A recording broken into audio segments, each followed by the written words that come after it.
बेटा नोट्स मिल गए आप लोगों को? हाँ, नोट्स नहीं मिले, एक और नहीं मिला आप लोगों को? दसवीं का मैं ले रहा हूँ उसको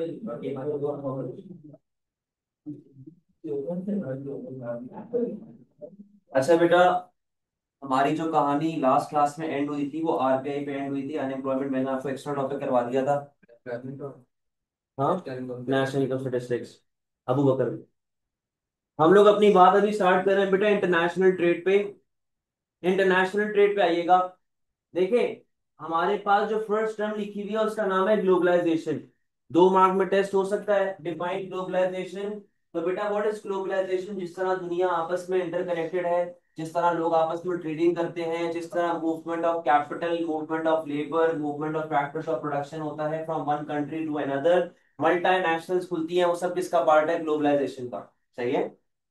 अब सवाल ये कि यार अगर दो कंट्रीज हैं आपस में ट्रेडिंग करना चाहती है तो वो किस बेसिस पर ट्रेडिंग करेंगे? ठीक है। हम लोग यहाँ पे अज्यूम ये करते हैं कि हमारे पास बायलैटरल ट्रेड चल रहा है। What is bilateral trade? यानी कि दो कंट्रीज हैं जो आपस में ट्रेडिंग कर रही है। सही है।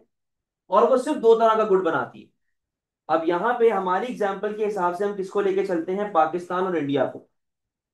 देखो बेटा, कहानी ये है, आप लोग जब ट्रेडिंग करने जाते हो तो आपको किसी ना किसी गुड में बेहतर होना पड़ेगा पहले। जाहिर है, अच्छे होगे तभी तो ट्रेडिंग करोगे ना, उसके अंदर कोई ना कोई फायदा होगा, तभी आप लोग ट्रेडिंग कर रहे होंगे आगे। तो हम लोग किस चीज पे अच्छे हैं, हम किस चीज पे स्पेशलाइज्ड हैं, ये डिपेंड करता है एब्सोल्यूट एडवांटेज पे और कंपैरेटिव एडवांटेज। दोनों में डिफरेंस क्या होता है जरा समझिएगा। एब्सोल्यूट एडवांटेज का मतलब होता है कि दोनों कंट्रीज में से कौन सी कंट्री ज्यादा प्रोड्यूस कर रही है।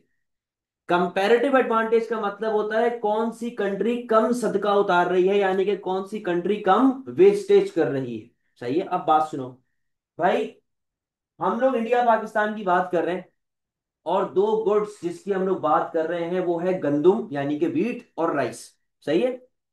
दोनों कंट्रीज के पास 100% रिसोर्स है बेटा। अगर मैं ये पूरी क्लास की बात करूं तो ये 100% है ना। हमारे पास जो 100% रिसोर्स है, हमने उसमें से आधी रिसोर्स दे दी चावल को और आधी रिसोर्स दे दी गंदुम। इंडिया ने भी यही किया, पाकिस्तान ने भी यही किया। सही। लेकिन अब जाहिर सी बात है, ये एक नेचुरल चीज है, फसल है, वेदर पे डिपेंड करता है, कंडीशंस पे डिपेंड करता है, 100 तरह की चीजों पे डिपेंड करता है। तो भाई हुआ ये कि जितनी रिसोर्सेज से अस्सलाम वालेकुम बेटी, कैसी हैं आप? खैरियत से हैं? बेटा, जितनी रिसोर्सेज से पाकिस्तान 500 किलो चावल बनाता है, सेम रिसोर्स अगर इंडिया चावल पे लगाता तो कितना चावल बना सकता था? 100 kg।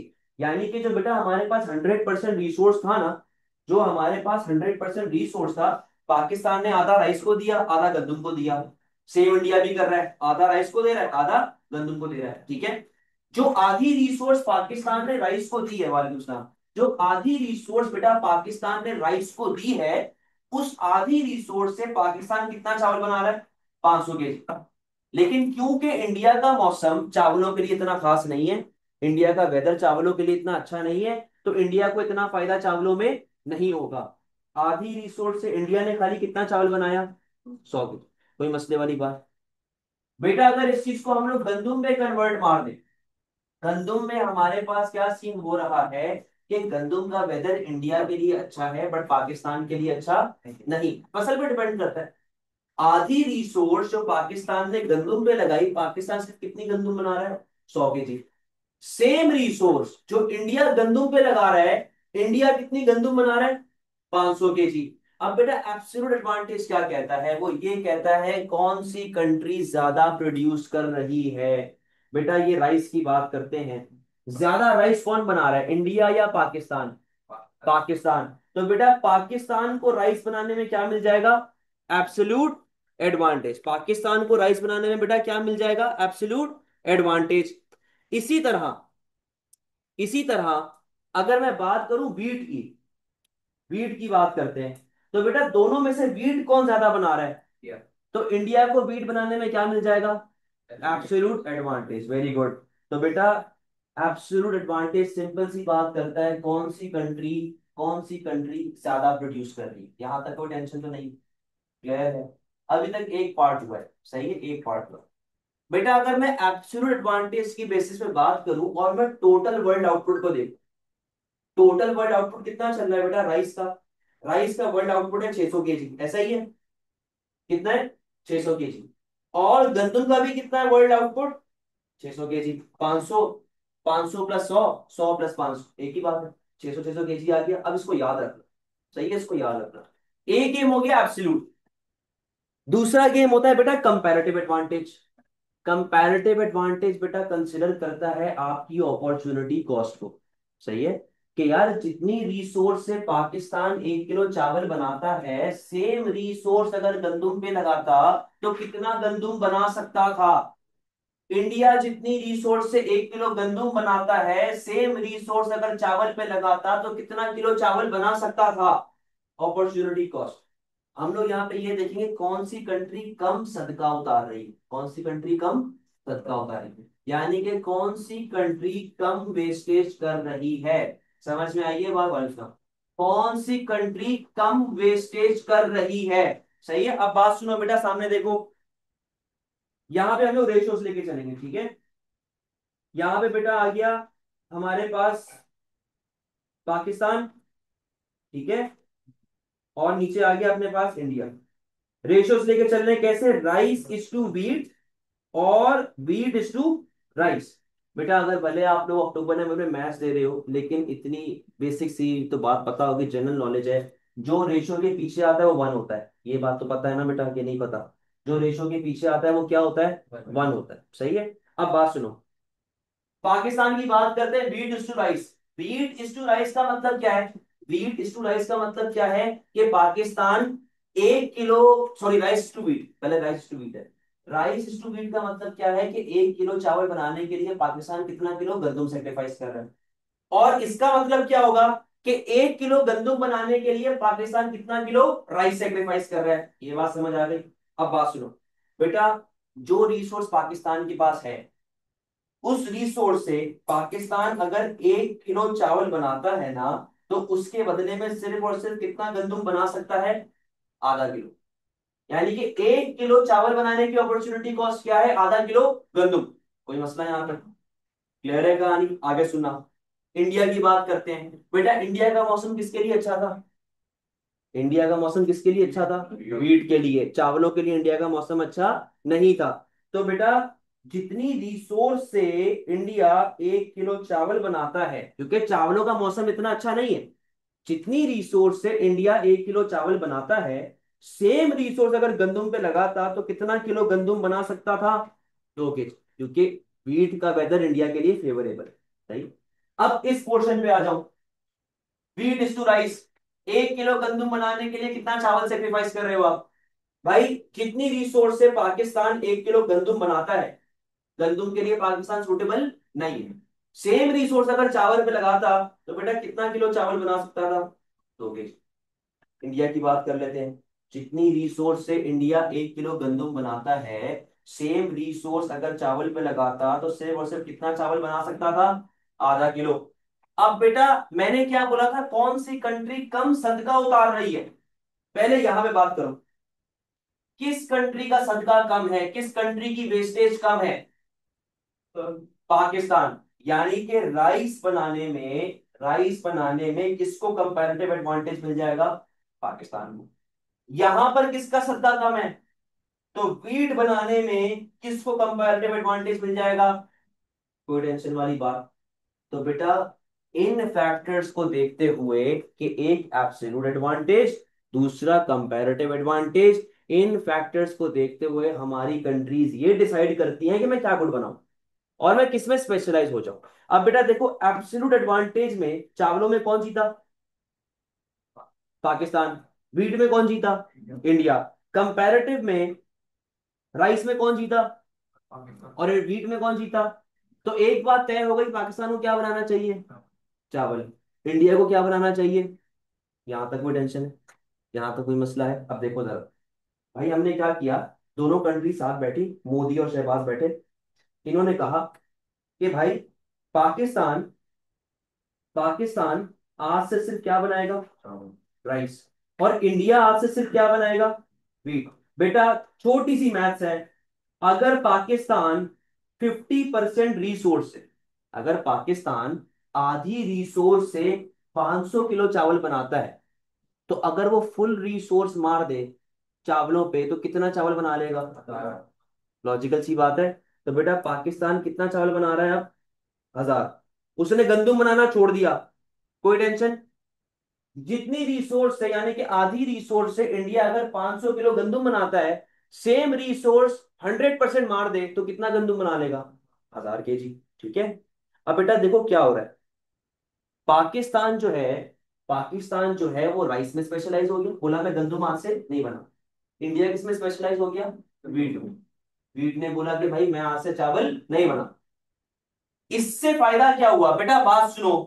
वर्ल्ड आउटपुट राइस का कितना था, 600, अब कितना हो गया, फायदा हो रहा है।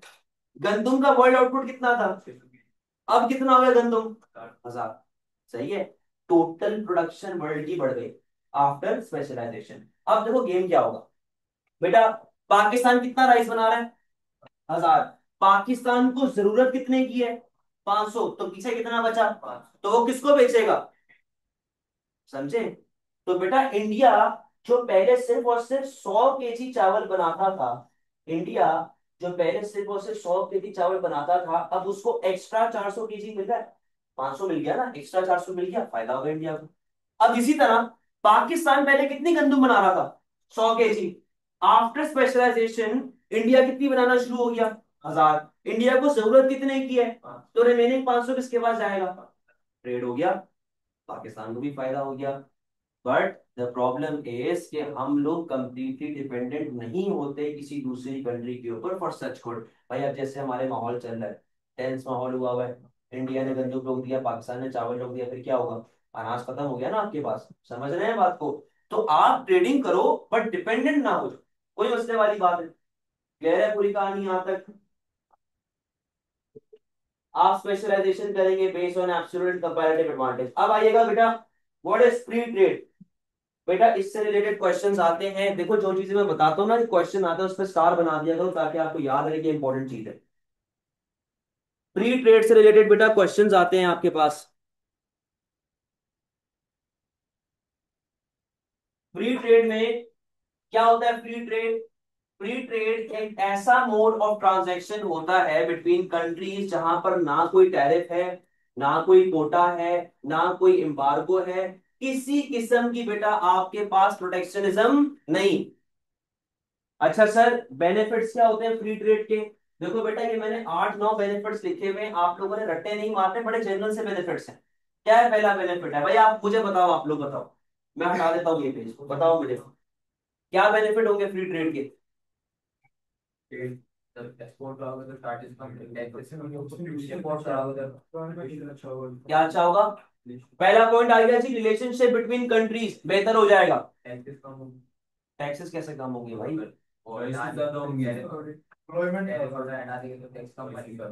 तो बेटा वो तो आपने नुकसान है ना, मैं तो फायदा पूछ रहा हूँ जी सुदेश। तो इससे ज्यादा होंगी बेटा, जब आप फ्री ट्रेडिंग कर रहे हैं तो आपके जरूरी थोड़ी हर चीज आपके मुल्क में बन रही है, आप बाहर से इंपोर्ट भी तो करवाओगे ना, without paying any tariff, without paying any quota, कोई खर्चा आपको एक्स्ट्रा नहीं पे करना पड़ रहा, आपके पास गुड आ रहा है। जी आपका नाम क्या है, आप अब्दुल रहमान, क्या बोल रहे थे आप, एम्प्लॉयमेंट बढ़ेगी, एक्सीलेंट पॉइंट।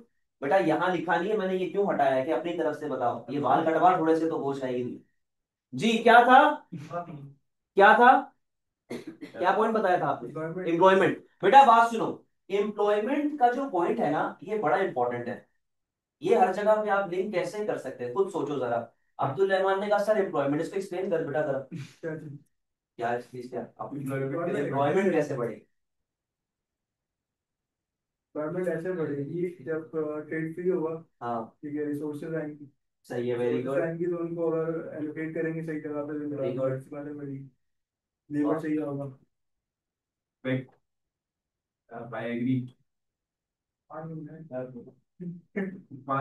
बेटा इसने जो अभी पॉइंट बताया ना, बोला रिसोर्स आएगी, रिसोर्स आने से एम्प्लॉयमेंट बढ़ेगी, इस पे इसको मुश्किल से 1 मार्क मिलेगा, इसने डेवलप नहीं किया। कितने में से? दो में से या तीन में से, जिस तरह भी एलोकेशन की होगी एग्जामिनर ने, तो बेटा सारे पॉइंट ही ऐसे करेगा, सारे पॉइंट ही ऐसे करेगा, 8 में से 3 नंबर आएंगे बेटा। समझना अब्दुल रहमान बात को। देखो बेटा, डेवलपमेंट करना बहुत जरूरी है। अब्दुल रहमान का पॉइंट बड़ा अच्छा, सर एम्प्लॉयमेंट आएगी। सर कैसे आएगी बेटा, बात सुनो। जब आपके पास ट्रेडिंग खुली हुई है, सही है सायान, ट्रेडिंग खुली हुई है, शायद नाम है ना आपका, शहरियार, सॉरी, शहरियार ट्रेडिंग खुली हुई है। बात सुनो बेटा, जब आपके पास ट्रेडिंग खुली हुई है, तो मैं बाहर से रॉ मटेरियल भी तो मंगवाता हूँ। अब्दुल रहमान समझना, बाहर से रॉ मटेरियल मंगवाता हूँ मैं। रॉ मटेरियल पहले के मुकाबले में महंगा मिलेगा, सस्ता मिलेगा। जब रॉ मटेरियल सस्ता मिलेगा तो कॉस्ट ऑफ प्रोडक्शन, नए नए बिजनेसेस, बेटा फरिश्ते आके तो काम नहीं करेंगे, फरिश्ते आके तो नहीं करेंगे, कौन करेगा? तो डिमांड फॉर लेबर, अनएम्प्लॉयमेंट। इस तरीके से बेटा 4 से 5 लाइनों को एक हेल्दी पैराग्राफ बनता है आपका, जो आपको प्रॉपर मार्क्स देगा। समझे बात को? चीजों को डेवलप करो। और क्या बेनिफिट मिलेगा प्लीज बताओ? हो गई कम, एम्प्लॉयमेंट भी आ गई, चॉइसेस भी आ गई, वैरायटी भी आ गई, और बोलो।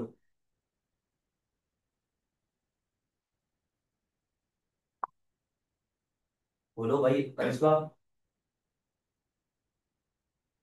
बेटा एग्रीगेट डिमांड कैसे बढ़ सकती है? बहुत सिंपल है, फॉर्मूले को देखो। हाँ, कंजम्पशन तो देखो बेटा, वो तो डोमेस्टिक में बढ़ने से बढ़ती है ना। आप अगर उस कंजम्पशन की बात करें कि मैं बाहर से मंगाऊंगा, तो वो तो इम्पोर्ट होती है। प्रोडक्शन भी तो ज्यादा हो जाएगी, मल्टीपल पॉइंट्स आए। एक्सपोर्ट वाला किसी ने बोला था? आपने बोला था? बेटा एग्रीगेट डिमांड का फॉर्मूला क्या है? सी plus I plus G plus x minus F ना। एक्स बढ़ता है तो एडी बढ़ता है, ये अब्दुल रहमान दूसरा पॉइंट है एम्प्लॉयमेंट के साथ वाला। इधर इसको भी आप लिख सकते हो।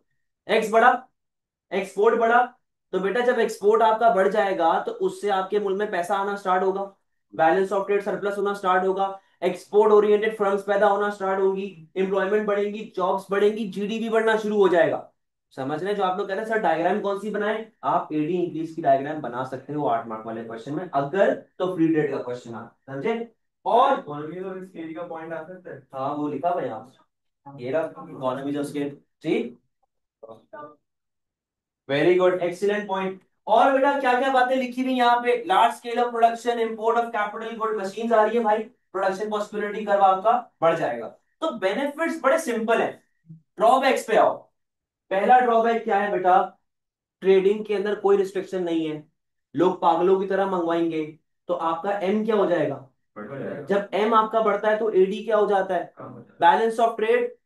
जब एग्रीगेट डिमांड कम होगी तो उससे आपका जीडीपी, अनएम्प्लॉयमेंट। समझ रहे हैं बात? सेकंड पॉइंट पे आओ। Dumping, what is dumping? बेटा डंपिंग इस तरह कचरा डंप करते हैं, वैसे ही डंपिंग का कॉन्सेप्ट झाड़ देना, झाड़ देना, झाड़ देना, झाड़ देना। आपने क्लास में बताया, मैंने बोला झाड़ देना, मैंने कहा फेंक देना। डंप करते हैं इस तरह कचरा। अब बात सुनो बेटा, हुआ क्या? चाइना ने स्टील प्रोड्यूस कर लिया, एक्स्ट्रा स्टील प्रोड्यूस कर लिया। अब steel is raw material in nature, steel is in elastic in nature, ठीक है? अब मैं स्टील को कितना ही इस्तेमाल करूंगा, सही? हुआ ये कि जब स्टील बन चुका है तो बेटा उसको संभालना भी तो पड़ेगा, जंग लग सकता है, स्टोरेज कॉस्ट है, वेयर हाउस कॉस्ट है। चाइना आया पाकिस्तान, चाइना को कॉस्ट पड़ रही है लेट से 40 रुपए, चाइना ने पाकिस्तान को बोला 30 रुपए में मुझसे ले लो। ये रियलिटी में कब हुआ था? कोविड में, जब ऑयल बैलेंस पड़े हुए थे, तेल पड़ा हुआ था, खरीदार कोई नहीं था, कॉस्ट ऑफ प्रोडक्शन बढ़ती जा रही थी, स्टोरेज कॉस्ट बढ़ती जा रही थी। जो प्रोड्यूसर थे ऑयल के, उन्होंने कहा कि भाई आप हमसे ट्रांसपोर्ट कॉस्ट ले जाएं, हमसे खर्चा ले ले, लेकिन आप इन तेल के कंटेनरों को लेके जाएं। इसे कहते हैं डंपिंग। अब सुनना जरा, पाकिस्तान में जो प्रोड्यूसर को कॉस्ट पड़ रही है, कितनी पड़ रही है? 50 रुपए। चाइना कितने में बेच रहा है? 30 रुपए में। क्या पाकिस्तानी प्रोड्यूसर चाइना के साथ कंपीट कर पाएगा? मार्केट से बाहर हो जाएगा। समझे बात को? ये प्रॉब्लम। फिर उसके बाद एक्सप्लॉइटेशन ऑफ रिसोर्स। बेटा जितना आप बाहर से मंगवाएंगे, जितना आप बाहर बेचेंगे, उतना प्रोड्यूस भी करना पड़ेगा, उतना फैक्टर ऑफ प्रोडक्शन लगेगा, उतना रॉ मटेरियल लगेगा। लोकल कंज्यूमर सफर, क्यों? क्योंकि बेटा सारा अच्छी क्वालिटी का माल बाहर चला जाता है, हम लोग कचरा खा रहे होते हैं, जो कि फ्रूट्स में हमारे बड़े कॉमन। ठीक है, एक और पॉइंट आप यहाँ पे क्या लिख सकते हो? डोमेस्टिक इंडस्ट्री सफर करती है। अगर मैं बाहर से कपड़े मंगवाता हूँ या मैं बाहर से ब्रांड्स मंगवाता हूँ तो बेटा लोकल ब्रांड तो आपका जाया जाएगा ना, वो तो खत्म होना शुरू हो जाएगा।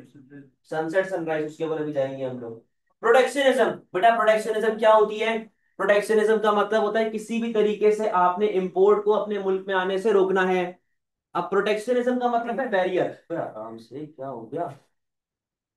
प्रोटेक्शनिज्म का मतलब क्या होता है? बैरियर। बैरियर का मतलब कि आपने रास्ता बंद कर दिया कि भाई मुझे इंपोर्ट से हटके कहां जाना है, डोमेस्टिक पे जाना है। अब बात सुनो बेटा, चार तरह के होते हैं। पहला है टैरिफ। टैरिफ बड़ा सिंपल है, टैक्स इम्पोज ऑन इंपोर्ट। आपने टैक्स मारा, सही है, उसको हम लोग क्या बोलते हैं? टैरिफ। देखो एक बात याद रखना, गवर्नमेंट का ऑब्जेक्टिव होता है इंपोर्ट को रोकना। गवर्नमेंट का ऑब्जेक्टिव क्या है? इंपोर्ट को रोकना। पैसा कमाना गवर्नमेंट का ऑब्जेक्टिव नहीं है, ये बात ध्यान में रखिएगा, सही है। टैरिफ कब इफेक्टिव होगा? बेटा टैरिफ तब इफेक्टिव होगा जब आपकी डिमांड क्या है? इलास्टिक। क्या होगी डिमांड आपकी? इलास्टिक। क्यों? हल्की सी प्राइस बढ़ेगी, डिमांड बहुत ज्यादा से गिर जाएगी। टैरिफ में इफेक्टिव होगा, इलास्टिक में। बट अगर बेटा आपकी डिमांड इन इलास्टिक, यानी कि आप नेसेसिटी गुड मंगवाते हो, आप रॉ मटेरियल मंगवाते हो, आप मेडिसिन मंगवा रहे हैं, शराब मंगवा रहे हैं, सिगरेट मंगवा रहे हैं, कुछ भी, इस पॉइंट पे अगर गवर्नमेंट टैरिफ लगाता है, इस पॉइंट पे अगर गवर्नमेंट टैरिफ लगाता है तो बेटा आपकी प्राइसेस ज्यादा से बढ़ेगी। लेकिन क्योंकि good being necessity in nature, आपकी डिमांड सिर्फ और सिर्फ थोड़े से कम हो रही हो, यहां पर गवर्नमेंट को ये तो फायदा है कि वो टैक्स रेवेन्यू कमा सकता है। भाई इलास्टिक नेचर है, टैक्स रेवेन्यू अपन छाप रहे हैं बैठ के। बट क्या वो मेरा ऑब्जेक्टिव है? क्या मेरा एम है? मुझे क्या करना है? मुझे तो इम्पोर्ट रोकनी है ना, ये मेरा एम तो नहीं है पैसा कमाना। तो टैरिफ सिर्फ तब बेनिफिशियल होगा जब बेटा आपकी डिमांड क्या है? इलास्टिक। अगर आपकी डिमांड इन इलास्टिक है तो टैरिफ बेनिफिशियल नहीं। हाँ अगर टैक्स कमाना है उस सूरत में ठीक है। Quota. Quota is a physical limit. Limit का मतलब कि भाई आप साल की 500 गाड़ियां मंगवा सकते हैं, 501 भी नहीं मंगवा सकते, एक गाड़ी भी आप ऊपर नहीं मंगवा सकते। अगर आपने मंगवाया तो आपके ऊपर फाइन्स लगेंगे, आपके ऊपर पेनल्टीज लगेंगी। जो गाड़ियां कस्टम में खड़ी रहती हैं, ये क्यों खड़ी रहती है? क्योंकि इनकी ड्यूटीज नहीं पे हुई भी होती, इन्होंने लिमिट एक्सीड की भी होती है। समझे बात को? आगे आओ बेटा। एम्बार्गो। एम्बार्गो का मतलब होता है कंप्लीट बैन। जिस तरह पोर्क पाकिस्तान में बैन है, वो नहीं आप मंगवा सकते, तो यहां पे क्या लगा हुआ है बेटा? एम्बार्गो। आप इजराइल के साथ ट्रेडिंग नहीं कर सकते, क्या लगा हुआ है यहाँ पे? एम्बार्गो लगा हुआ है। सब्सिडीज टू लोकल फर्म, ये भी एक बेनिफिट होता है, आपके तरीका होता है। इसमें क्या होता है कि आप अपने बाहर को रोकने के बजाय, बाहर वाले गुड को रोकने के बजाय आप अपने गुड को बेहतर करते हो। आप अपने गुड को कैसे बेहतर करेंगे? कि जी आपने उनको जो है वो क्या कहते हैं, सब्सिडीज दे दी, कॉस्ट ऑफ प्रोडक्शन कम कर दी। जब कॉस्ट ऑफ प्रोडक्शन कम होगी तो एक्सपोर्ट प्राइस कम हो जाएगी, आपकी एक्सपोर्ट्स क्या हो जाएगी? बढ़ना शुरू हो जाएगी। कोई मसले वाली बात है? ये भी एक प्रोटेक्शनिज्म का तरीका है। Is protectionism always justified? Discuss the view. 8 mark में आ सकता है। Is protectionism always justified? Discuss the view. जरा लिखो, मैं आपको किस तरह क्वेश्चन यहाँ पे टेस्ट हो सकते हैं। Is protectionism always justified? इस तरह से पूछ सकता है। Is protectionism always justified?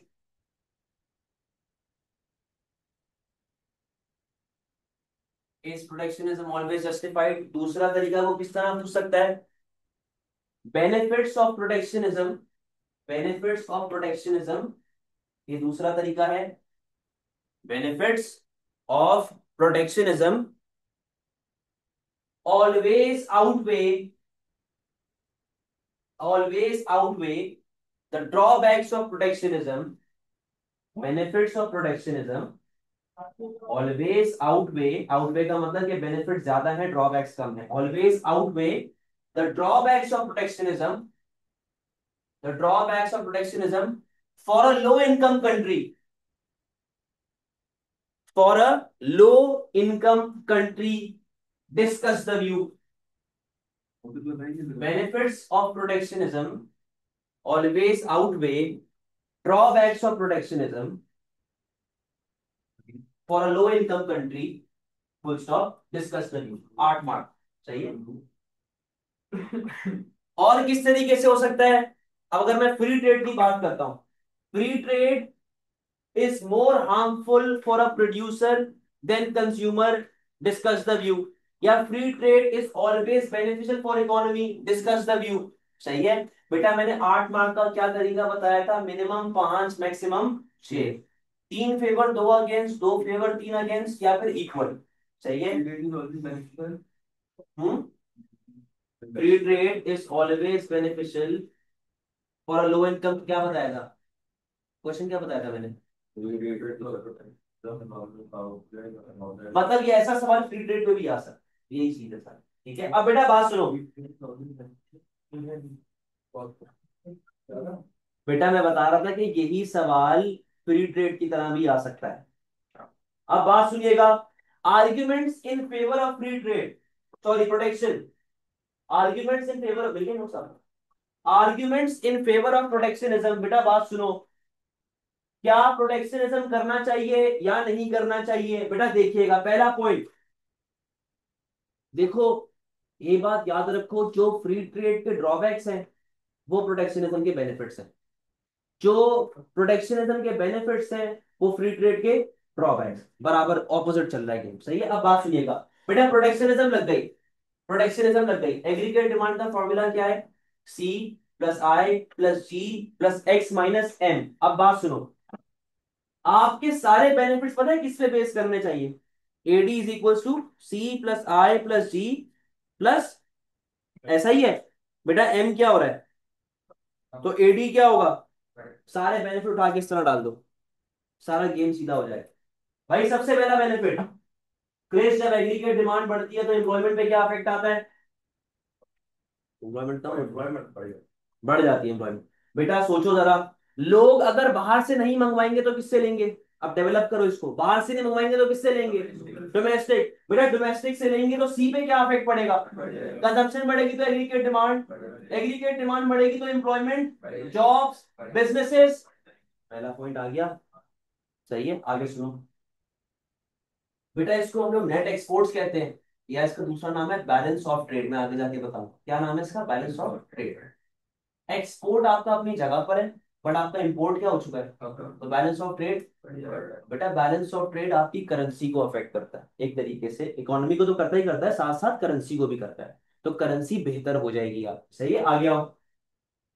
अगर पीईडी इनइलास्टिक है तो आप क्या कमा सकते हैं, यही पैसा मुल्क में स्पेंड करो भाई, गवर्नमेंट गवर्नमेंट स्पेंडिंग की सूरत में, वापस से जब आपका जी बढ़ेगा तो एग्रीगेट डिमांड। आगे सुनो, sunset sunrise industry will be supported. बेटा ये क्या होती है, सनसेट इंडस्ट्री वो इंडस्ट्री होती है जो अपने टाइम पे बहुत उरूज पे थी, बट अब उसका बेड़ा गर्क हुआ हुआ है। एग्जाम्पल नोकिया, जो एक टाइम पे अपने टॉप पे थी, बादशाह कंपनी थी, जिन कंपनी थी, और आज कोई उसको पूछता भी नहीं, ये सनसेट इंडस्ट्री होती। What is sunrise industry, sunrise industry वो है जो अभी पैदा हुई है, बट उसमें पोटेंशियल है कि आगे जाके वो ग्रो करेगी। इस तरह समझ, इस तरह एप्पल अपने टाइम पे होगा, या सैमसंग जब पैदा हुआ था तब होगा। प्रॉब्लम यहाँ पे क्या होता है, प्रॉब्लम यहाँ पे ये होता है कि बेटा ये जो कंपनीज हैं ये काफी सेंसिटिव होती है, काफी वल्नरेबल होती है, क्योंकि ये वैसे ही ब्रेक इवन पे ऑपरेट करी होती शुरू शुरू में या फिर आखिरी टाइम पे। सही है, या तो ब्रेक इवन पे होंगी, बस किसी ना किसी तरह कॉस्ट कवर करनी है। अगर बाहर से बेटा कंपटीशन आया तो वो तो इनको नेगेटिवली अफेक्ट करेगा ना, ये फर्म्स मर जाएंगी। अब अगर टैरिफ लग गया तो क्या ये फर्म आपके मुल्क में एंटर हो पाएंगी, इतनी जल्दी नहीं हो पाएंगी, तो ये कंट्री सपोर्ट हो जाती है। Last point, dumping. मेरा डंपिंग की मैंने क्या बात बताई थी कि पाकिस्तान के प्रोड्यूसर को कॉस्ट क्या पड़ रही है, 50, चाइना कितने में बेच रहा है। चाइना जब पाकिस्तान आया, गवर्नमेंट ने उसके ऊपर टैरिफ मार दिया, गवर्नमेंट ने उसके ऊपर टैरिफ मारने के बाद बेटा ये जो प्राइस 30 रुपए थी, ये अब कितनी हो गई, 60 रुपए, प्राइसेस बढ़ गई, 60 रुपए की हो गई। चाइना अब 60 रुपए का बेचेगा और पाकिस्तान अभी भी कितने का बेच रहा है। तो क्या पॉइंट लिखा हुआ है, economy can be save from dumping. समझ गए बातों के, लोग लोकल प्रोड्यूसर की तरफ आना शुरू हो। लेकिन बेटा अगर ड्रॉबैक्स की बात करें, रिटेलिएशन, जिस तरह अभी जंग का माहौल चल रहा था, इंडिया ने हमला किया तो पाकिस्तान ने भी किया, तो बेटा कल को अगर इंडिया पाकिस्तान पर टैरिफ लगाएगा तो पाकिस्तान भी तो इंडिया पर टैरिफ लगाएगा, इसे क्या बोलते हैं हम लोग, रिटेलिएशन। आगे सुनो, raw material will become expensive. भाई अगर मैं नेट से चाइना से रॉ मटेरियल मंगवाता हूँ और गवर्नमेंट ने टैरिफ लगा दिया तो रॉ मटेरियल की प्राइस क्या हो जाएगी, तो जब रॉ मटेरियल की बेटा प्राइस बढ़ती है तो उससे cost of production, cost of production बढ़ेगी तो कौन सी इन्फ्लेशन आने का डर है, कॉस्ट पुश, एक्सेलेंट। कौन सी इन्फ्लेशन आने का डर है? Cost push inflation. आगे, एक्सपेंसिव अगर रॉ मटेरियल है तो बेटा उससे आपका बैलेंस ऑफ ट्रेड खराब हो सकता है, क्योंकि इंपोर्ट एक्सपेंडिचर क्या हो जाएगा आपका, बढ़ जाएगा। आगे, डोमेस्टिक प्रोड्यूसर जो हैं वो शैतानी हरकतें कर सकते हैं, वो चौड़े हो सकते हैं, वो अपनी क्वालिटी गिरा दें, मोनोपोली बन जाए, कंज्यूमर को एक्सप्लॉइट करना शुरू कर दे, क्योंकि उनको पता है बाहर से कंपैरेटर तो आ ही नहीं रहा। लास्ट पॉइंट क्या है? Lack of choice for consumer. क्यों? क्योंकि जब वो बाहर से इंपोर्ट करता था तो उसके बाद ऑप्शंस थे, अब ऑप्शंस नहीं है, या तो खत्म हो गए हैं या तो बहुत लो हो गए हैं। ठीक है,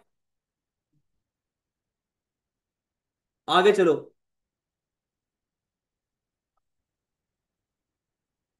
बेटा। ये बेसिक डिफरेंसेस बताए हुए between sunset industry, sunrise industry and strategic industry. Sunset industry में आपको बता चुका हूँ, सनराइज भी आपको बता चुका हूँ। स्ट्रेटेजिक को समझिएगा जरा। बेटा स्ट्रेटेजिक इंडस्ट्री वो इंडस्ट्री होती है जो आपके मुल्क के लिए बड़ी इंपॉर्टेंट होती है, जो ना आप दूसरों पर डिपेंडेंट होते हो, ना आप कोई प्राइवेट इदारे के हाथ में देते हैं। खास तौर पे फॉर एग्जांपल से न्यूक्लियर हो गया, वेपन्स हो गए। हाँ वेपन की ट्रेडिंग करते हैं, लेकिन ऐसा तो नहीं है ना कि चाइना ही मुझे वेपन देगा हमेशा, क्या मेरे अंदर दिमाग नहीं है? तो आप ट्रेडिंग कर रहे होते हैं, बट आप डिपेंडेंट नहीं रहते दूसरों के ऊपर। उसके बाद बेटा बड़ा इंपॉर्टेंट हमारा chapter balance of payment. Balance of payment पे आइएगा। देखो बात सुनो, बैलेंस ऑफ पेमेंट की बेटा जब हम लोग बात कर रहे होते हैं ना, हम लोग ये रिकॉर्ड करते हैं कि आपके मुल्क में कितना इनफ्लो आया, कितना आउटफ्लो गया, पैसा कहां से आ रहा है, पैसा कहां से जा रहा है। वो सारी रिकॉर्डिंग एक खाते में, एक रजिस्टर में आती है, और उस रजिस्टर का नाम क्या है? Balance of payment. बेटा अकाउंटिंग आप सबके पास है, सही है। आप लोगों को इतना तो रूल पता होगा कि जो इनकम आती है वो क्रेडिट साइड पर रिकॉर्ड होती है, जो डेबिट, जो एक्सपेंस होता है वो डेबिट साइड पे। तो बेटा अगर इनफ्लो आ रहा है तो कहां पर रिकॉर्ड होगा? क्रेडिट पे। आउटफ्लो हो रहा है तो कहां पर रिकॉर्ड होगा? डेबिट। ठीक है। अब बैलेंस ऑफ पेमेंट में क्या होता है? बैलेंस ऑफ पेमेंट में बेटा तीन अकाउंट्स होते हैं, current account, capital account and financial account. इनके बारे में भी बात करेंगे हम लोग। बेटा अगर इनफ्लो ज्यादा है, अगर इनफ्लो ज्यादा है, पैसा आ ज्यादा रहा है, जा कम रहा है, तो बैलेंस ऑफ पेमेंट सरप्लस। पैसा जा ज्यादा रहा है, आ कम रहा है, तो बैलेंस ऑफ पेमेंट डेफिसिट, नुकसान। सही है। अब बेटा अपने सामने जरा ये वाला पेज खोले जहां पर बैलेंस ऑफ पेमेंट का पूरा एक स्ट्रक्चर बना हुआ है, एक पूरा स्केलेटन आपके सामने कि बैलेंस ऑफ पेमेंट में किस तरह मामला चल रहे होते हैं।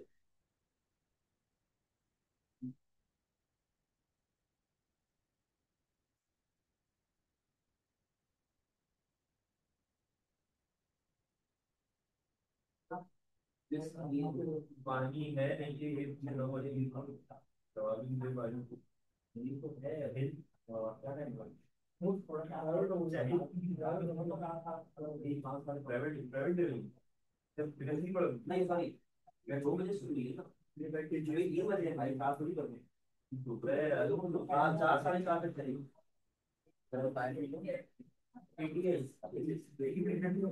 जी बेटा, balance of payment. Balance of payment में बेटा आपके पास तीन खाते होते हैं, एक का नाम है करंट अकाउंट, दूसरे का नाम है कैपिटल अकाउंट, तीसरे का नाम है फाइनेंशियल अकाउंट। बेटा करंट अकाउंट में फर्दर चार चीजें आती हैं। चार चीजें क्या है? पहली, ट्रेड इन गुड या विजिबल ट्रेड। विजिबल का मतलब a thing that you can see, you can touch, you can feel. जो चीजें हमें नजर आती हैं, जो चीज आप यूज करते हो बेटा, वो गुड की कैटेगरी के अंदर आती है। अब ये कपड़े गुड हैं, ये चेयर गुड है, बैग गुड है, सब चीजें गुड है। तो पहला तरीका क्या है? ट्रेड इन गुड, क्या आपने एक फिजिकल चीज बेची। दूसरा क्या है? ट्रेड इन सर्विस, इसका नाम क्या होता है? Invisible trade, which you can not see. For example कोई ऑनलाइन बच्चे यहाँ बैठे हुए दूसरी कंट्रीज के, तो वो क्या है? Invisible trade. आप दूसरी कंट्री में टूरिज्म के लिए जाते हो तो वो क्या है? Invisible trade. समझे बात को? तो trade in service you can not see. फिर आता है नेट इनकम। बेटा नेट इनकम का दूसरा नाम होता है प्राइमरी इनकम। प्राइमरी इनकम का मतलब क्या होता है समझना बेटा। प्राइमरी इनकम या नेट इनकम ये वो चीज है जो आपको किसी चीज के बदले में मिलती है, जो किसी चीज के रिटर्न में मिलती है। फॉर एग्जाम्पल बेटा अगर आप बैंक में पैसे रखवाते हो, तो बैंक में पैसे रखवाने के बदले में क्या मिलेगा आपको? इंटरेस्ट। सही है, इंटरेस्ट मिलेगा। तो इंटरेस्ट क्या बन जाएगा आपका? Primary income. तो ये वो चीज है जो किसी चीज के बदले में आपको मिलती है। आपने शेयर्स लिए हुए, शेयर के बदले में क्या मिलेगा? डिविडेंड। तो वो डिविडेंड क्या बन जाएगा? नेट इनकम या फिर प्राइमरी इनकम, कोई टेंशन। लास्ट, सेकेंडरी इनकम या नेट ट्रांसफर। सेकेंडरी इनकम या फिर नेट ट्रांसफर। बेटा सेकेंडरी इनकम या नेट ट्रांसफर ये वो चीज होती है जो आपको किसी चीज के बदले में नहीं मिलती। बेटा 2 बजे की होता है सारे। सेकेंडरी इनकम या नेट ट्रांसफर बेटा वो चीज है जो किसी चीज के बदले में नहीं मिलती। फॉर एग्जाम्पल बेटा government to government gift, government to government aid, भीख। बेटा एक चीज को समझो, खैरात में और लोन में फर्क होता है। लोन आपको वापस करना पड़ता है, खैरात वापस। तो जो खैरात होती है वो कहां पे आती है, नेट ट्रांसफर में। कोई मसले वाली बात। एक और पॉइंट यहां पे ऐड करिएगा, रेमिटेंस नेट ट्रांसफर के अंदर। सेकेंडरी इनकम में या नेट ट्रांसफर में एक पॉइंट ऐड करें, रेमिटेंस। नोट्स मिले आपको? पहले ही बता दें। आर ई, मुझे खुद नहीं आ रही। तो दूसरे मुल्क से पैसे आते हैं। हाँ जी। पैसे आते हैं मुझे दूसरे मुल्क से, हाँ लोग क्या होता हाँ दूसरे मुल्क से पैसे आते हैं भाई। है। आर ई एम आई बेटा यहाँ पे नेट ट्रांसफर सेकेंडरी इनकम पे, R E M I double T A N C E, remittance. बेटा रेमिटेंस क्या होता है, जब आपका कोई फैमिली मेंबर किसी दूसरी कंट्री में रहता है, वो आपको पैसे भेज रहा होता है, वो रेमिटेंस कैटेगरी के अंदर काउंट होता है। ठीक है, अब मेरी बात सुनिएगा, अब मेरी बात सुने। 601 गाड़ी किसी की पार गलत गलत करेगी। 601 अपनी तो नहीं है। आपकी है। कलर कलर क्या है? हाँ। बेटा रेमिटेंस क्या होता है, रेमिटेंस जो आपका फैमिली मेंबर अगर कोई बाहर बैठा हुआ है वो आपको पैसे भेजता है तो वो क्या बन जाता है बेटा, रेमिटेंस। अब बात सुनो, रेमिटेंस सेकेंडरी इनकम में क्यों आ रहा है, प्राइमरी में क्यों नहीं आ रहा। बेटा बात सुनिएगा, जब आपका फैमिली मेंबर बाहर रहने जाता है तो क्या वो कहीं पर दस्तखत करके जाता है कि मैं आपको हर महीने इतने पैसे भेजूंगा? नहीं ना, वो तो अपनी खुशी से भेज रहा है भाई। तो ये जो रेमिटेंस है ये आपको किसी चीज के बदले में नहीं मिल रहा, ये बस आपको मिल रहा है। तो ये क्या बनता है बेटा, सेकेंडरी इनकम। तो प्राइमरी इनकम वो चीज जो किसी चीज के बदले में मिलती है, सेकेंडरी इनकम वो चीज जो किसी चीज के बदले में नहीं मिलती। यहां तक कोई टेंशन वाली बात, क्लियर है बात? अब आगे सुनो बेटा, फिर आता है आपके पास capital account. What is capital account, आसान लफ्जों में buying and selling of fixed assets. सही है। What is financial account, what is financial account. Financial account क्या होता है बेटा, जो भी आपके पास इन्वेस्टमेंट या जो भी आपके पास शेयर्स लोन्स वगैरह रिकॉर्ड हो रहे होते हैं। बेटा आगे रहो तुम लोग सारे, आगे आओ, आगे आओ, इधर कहीं बैठो पीछे यहाँ। ये सारे आपके पास क्या होते हैं बेटा, उस्मान ये यहाँ पे बैठो इधर, शायान के जिसके पीछे शरियान के। तो बेटा बात सुनो सामने, फाइनेंशियल अकाउंट में बेटा एक तरीके से समझ लें जो आपकी इन्वेस्टमेंट के तौर पे चीजें होती हैं वो सब रिकॉर्ड हो रही थी। ठीक है, तो 3 account, current, capital and financial. Current में फर्दर 4 चीजें, trade in good, trade in service, net income and net transfer. Examiner का फोकस इस पे होगा, एग्जामिनर का फोकस पूरे एग्जाम में इस पे होगा, करंट अकाउंट पे।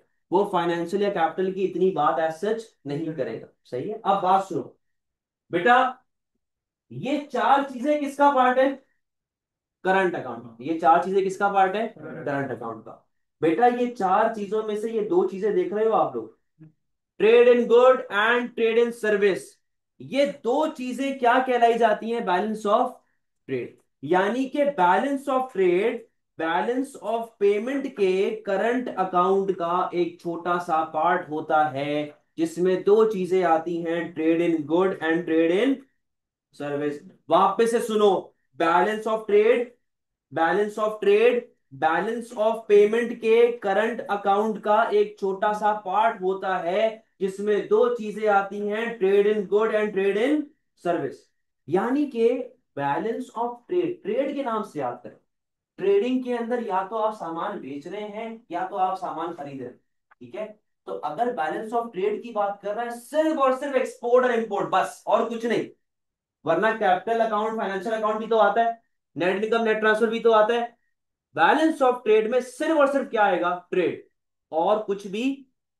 अब बात सुनो बेटा, अगर आपका एक्सपोर्ट रेवेन्यू ज्यादा है और इंपोर्ट एक्सपेंडिचर कम है तो बैलेंस ऑफ ट्रेड किस में चला जाएगा, पॉजिटिव में, सरप्लस में। अगर आपका इंपोर्ट ज्यादा है और आपका एक्सपोर्ट रेवेन्यू कम है, तो बैलेंस ऑफ ट्रेड किस में चला जाएगा? कोई टेंशन, कोई मसले वाली बात? बेटा मेरी आगे बात सुना। एग्जामिनर इतना कमीना है, वो आपको तंग करेगा, बोलेगा कि भाई balance of trade, balance of trade surplus है। क्या बोलेगा? बैलेंस ऑफ ट्रेड सरप्लस है, लेकिन करंट अकाउंट डेफिसिट है, ऐसा कैसे हो सकता है? एक्सीलेंट बेटा।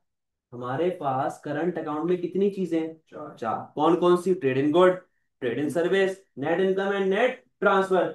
बोलते हैं कि भाई balance of trade, balance of trade मानी के ये चीज जो है ये सरप्लस है, लेकिन ये पूरे का पूरा करंट अकाउंट किस में है? डेफिसिट में। सर ये कैसे हो सकता है? बेटा ये दो चीजें भी तो हैं, ये दो चीजें भी तो हैं। हो सकता है कि ये दो चीजें इतनी नेगेटिव में हो कि इन्होंने पूरे के पूरे करंट अकाउंट का बेड़ा गर्क कर दिया है। सवाल ये था, एग्जामिनर ने पूछा कि भाई बैलेंस ऑफ ट्रेड आपका सरप्लस है, सही है, लेकिन जो करंट अकाउंट है ना वो डेफिसिट है। वापस से करूं, सुनो Ryan. Balance of trade surplus है, सही है, लेकिन पूरे का पूरा करंट अकाउंट क्या है? सर ऐसा कैसे हो सकता है? बताएं। आपका नेट इनकम और नेट ट्रांसफर ज्यादा नेगेटिव होगा। Very good. भाई अब लेट से मैं कहता हूं कि बैलेंस ऑफ ट्रेड आपका चल रहा है +100, सही है, +100, लेकिन नेट इनकम और नेट ट्रांसफर चल रहा है -150, तो बेटा नेट में कितनी अमाउंट आ जाएगी? समझा बात को? तो ये तंग करेगा एमसीक्यूज में बेटा, ये छोटी छोटी चीजें होती है जो आपके मार्क्स खा जाती है। आगे बढ़ू, क्लियर है यहां तक कहानी? अच्छा, what is net error omission account? Net error और नोमेशन अकाउंट कहता है कि भाई अगर आपका बैलेंस ऑफ पेमेंट बैलेंस नहीं होता, तो उस इस तरह हमारे पास अकाउंट्स में सस्पेंस अकाउंट खुलता है। सस्पेंस अकाउंट पढ़ा हुआ आप लोगों ने? वैसे ही यहां पर खुलता है net error and omission account. ये एग्जाम में टेस्ट नहीं होगा कि नेट एरर ओमिशन अकाउंट क्या होता है, एक्स्ट्रा नॉलेज है। बेटा ये देख लो, दोनों का डिफरेंस बताया हुआ है, बैलेंस ऑफ पेमेंट और बैलेंस ऑफ ट्रेड का। ख्याल रखिएगा, ख्याल रखिएगा, बैलेंस ऑफ ट्रेड इंतहा से ज्यादा इंपॉर्टेंट है। वो आपसे बैलेंस ऑफ पेमेंट में कभी भी करंट कैपिटल के बारे में तो पूछेगा ही नहीं, उसका फोकस हमेशा किस पे होगा? या फिर करंट अकाउंट। समझ गए बात को? क्लियर है? अब policies to solve balance of payment, policies to solve balance of payment. बेटा इसकी कहानी जरा समझिएगा। बैलेंस ऑफ पेमेंट को सॉल्व करने के लिए बेटा हमारे पास दो सेट ऑफ पॉलिसीज होती है। वो दो सेट ऑफ पॉलिसीज कौन सी होती है? एक का नाम है एक्सपेंडिचर स्विचिंग पॉलिसी, एक का नाम है एक्सपेंडिचर स्विचिंग पॉलिसी, और दूसरी का नाम है expenditure dampening policy. Expenditure dampening policy. अच्छा, डैम्पनिंग के अलावा वो रिड्यूसिंग का लफ्ज भी इस्तेमाल कर सकता है, लिख लो अपने पास, एक्सपेंडिचर डैम्पनिंग या फिर रिड्यूसिंग पॉलिसी। सही है, अब बात सुनो बेटा। What is expenditure switching policy? भाई फॉर एग्जाम्पल ये हमारे पास दो रास्ते बने हुए, ठीक है, एक रास्ता है इंपोर्ट का और एक रास्ता है डोमेस्टिक से सामान परचेज करने का, ठीक है, और ये हमारे पास शायान खड़ा हुआ है, ठीक है। अब सुनना जरा बेटा, ये दूसरा सेम गेम वहां पे भी चलेगा, सही है। शायान के पास दो रास्ते हैं, या तो इंपोर्ट कर ले या तो डोमेस्टिक से सामान ले ले। पहले मैं बात कर रहा हूँ स्विचिंग पॉलिसी, सही है। भाई शायान ये खड़ा हुआ है, शायान अक्सर औकात इंपोर्ट करवाता रहता था। हुआ ये कि गवर्नमेंट इससे इतना तंग आ गई कि गवर्नमेंट ने शायान के लिए यहां पर एक दरवाजा लगा दिया। जब बेटा शायान के लिए दरवाजा लगेगा तो क्या शायान इंपोर्ट कर सकता है? भाई वो यहाँ से जा ही नहीं सकता, तो मजबूरन उसको किधर जाना पड़ेगा? कोई मसले वाली बात? इसे कहते हैं एक्सपेंडिचर स्विचिंग पॉलिसी। स्विचिंग का मतलब कि आपने अपने कंज्यूमर का रास्ता ही बदल दिया, कंज्यूमर का रास्ता ही बदल दिया, आप इंपोर्ट नहीं कर रहे, बैरियर लग गया, दरवाजा लग गया। कोई मसले वाली बात है? यहां तक कहानी क्लियर है? अगर मैं बात करूं बेटे डैम्पनिंग पॉलिसी की, तो डैम्पनिंग पॉलिसी के अंदर क्या होता है कि गवर्नमेंट जो है वो शायान की टांगे काट देगी। जब गवर्नमेंट शायान की टांगे काटेगी तो क्या शायान इंपोर्ट कर पाएगा? क्या शायान डोमेस्टिक पे जा पाएगा? यानी कि गवर्नमेंट ने शायान को अल्लाह ना करे माजूर कर दिया इंपोर्ट से भी और डोमेस्टिक से भी। ना वो यहां जा सकता है ना ही वो यहां पे जा सकता है। अब टांगे काटने से मेरा मतलब क्या है? टांगे काटने से मेरा मतलब ये है कि मैं अपने कंज्यूमर की इनकम को इतना रिस्ट्रिक्ट कर दूंगा, अपने कंज्यूमर की इनकम को इतना गिरा दूंगा कि ना ही वो इंपोर्ट के काबिल रहेगा और ना ही वो। समझ में आ गया बेटा फर्क? कह रहा हूं ना, सफर तो कर जा। कोई मसले वाली बात? ऐसे थोड़ी टांगे तोड़ दूंगा अगले की। कोई मसले वाली बात बेटा? समझ गए बात को? अब आओ सर हम लोग बात करते हैं कि सर ये क्यों हम लोग पढ़ रहे हैं बेटा। Balance of payment, balance of payment surplus भी हो सकता है, बैलेंस ऑफ पेमेंट डेफिसिट भी हो सकता है। हमें डेफिसिट से खुद को बचाना है, हमें नेगेटिव से खुद को बचाना है बेटा। आप डेफिसिट में कब जाते हैं? जब इंपोर्ट्स बढ़ जाते हैं और एक्सपोर्ट्स। हमारे पास मसला ये है कि इंपोर्ट बढ़ा हुआ है, तो हमने अपने मुल्क के इंपोर्ट्स क्या करने हैं? कम करने। पहले मैं बात करूंगा स्विचिंग पॉलिसी की। बेटा स्विचिंग में क्या था कि मैं दरवाजा लगा रहा हूं, मैं बैरियर लगा रहा हूं, यानी कि मैं क्या कर रहा हूं? Protectionism. What is protectionism? Protectionism is a trade barrier when you import goods and services. तो बेटा तभी तो दरवाजा बना है यहाँ पे कि एक बैरियर लगा दिया आपने। सही है? हर वो चीज जो आपने प्रोटेक्शनिज्म में पढ़ी है, टैरिफ, कोटा, एम्बार्गो, सब्सिडी, वो सब किधर आ रही होगी बेटा? Expenditure switching policy. वही बेनिफिट्स वही ड्रॉबैक्स। बस एक चीज नहीं है जो मैं आप लोगों को अभी करवाऊंगा, उसका नाम है डीवैल्यूएशन। Devaluation of currency. यहां पे आएगा जरा। देखो बेटा, डीवैल्यूएशन का मतलब क्या होता है? दो टर्म्स होती हैं, एक का नाम है डेप्रिसिएशन ऑफ करेंसी और एक का नाम है डीवैल्यूएशन ऑफ करेंसी। देखो, दोनों का कॉन्सेप्ट सेम है, बट दोनों की डेफिनेशन में जमीन आसमान का फर्क है। डेप्रिसिएशन ऑफ करेंसी हम लोग एक्सचेंज रेट में पढ़ेंगे, लेकिन एक बात याद रखिएगा कि डेप्रिसिएशन ऑफ करेंसी हो जाती है थ्रू डिमांड एंड सप्लाई। भाई मार्केट में रुपीस की डिमांड नहीं है, करेंसी गिर गई। मार्केट में रुपीस की सप्लाई बढ़ गई, करेंसी गिर गई। किस तरह होता है बताऊंगा आगे जाके। डीवैल्यूएशन जो होती है ना बेटा, डीवैल्यूएशन का मतलब होता है कि आप जानबूझ के अपनी करेंसी की वैल्यू कम रखो। भाई खुद सोचो लॉजिकली, दुनिया का सबसे बड़ा एक्सपोर्टर कौन है? तो सबसे पावरफुल करेंसी भी किसकी होनी चाहिए? पर क्या है? कितना, 30 रुपए या ऐसे कुछ, 30, 35, 40 रुपए। क्यों है? क्योंकि बेटा उसने जानबूझ के अपनी करेंसी की वैल्यू कम रखी है। उसको पता है कि वो दुनिया की हर कॉपी बना लेता है, यानी कि वो इंतहा से ज्यादा प्रोडक्ट बनाता है, तो डिमांड क्या हो गई उसकी? इलास्टिक। अगर चाइना की करेंसी की वैल्यू बढ़ गई ना बेटा, तो फिर चाइना का माल एक्सपोर्ट होना बंद हो जाएगा। दो रीजन है जिसकी वजह से हम लोग चाइना से माल मंगवाते हैं। पहला कि वो कॉपी बनाता है, और दूसरा क्या होता है? सस्ता होता है। अगर महंगा होता तो मैं क्यों मंगवाऊंगा चाइना से भाई? चाइना जानबूझ के अपनी करेंसी की वैल्यू कम रखता है। इस कॉन्सेप्ट को हम लोग क्या कहते हैं? डीवैल्यूएशन। अब बेटा बात सुनो, किस तरह गेम चलता है।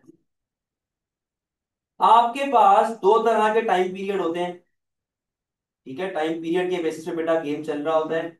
एक होता है आपके पास शॉर्ट रन, और दूसरा कौन सा होगा बेटा? Long run. शॉर्ट रन में पीडी कैसी होती है आपकी? Very good. और लॉन्ग रन में पीडी कैसी होगी आपकी? इलास्टिक। यहां तक कोई टेंशन वाली बात? अब बेटा बात सुनो, शॉर्ट रन में इनइलास्टिक, लॉन्ग रन में इलास्टिक। हम लोग दोनों टाइम पीरियड में ट्रेडिंग करेंगे, शॉर्ट रन में भी कर रहे हैं, लॉन्ग रन में भी कर रहे हैं। ठीक है, इधर आइएगा जरा। बेटा आपको शॉर्ट रन में एक्सपोर्ट रेवेन्यू मिल रहा है, सही है? आपको शॉर्ट रन के अंदर क्या हो रहा है बेटा? Export revenue.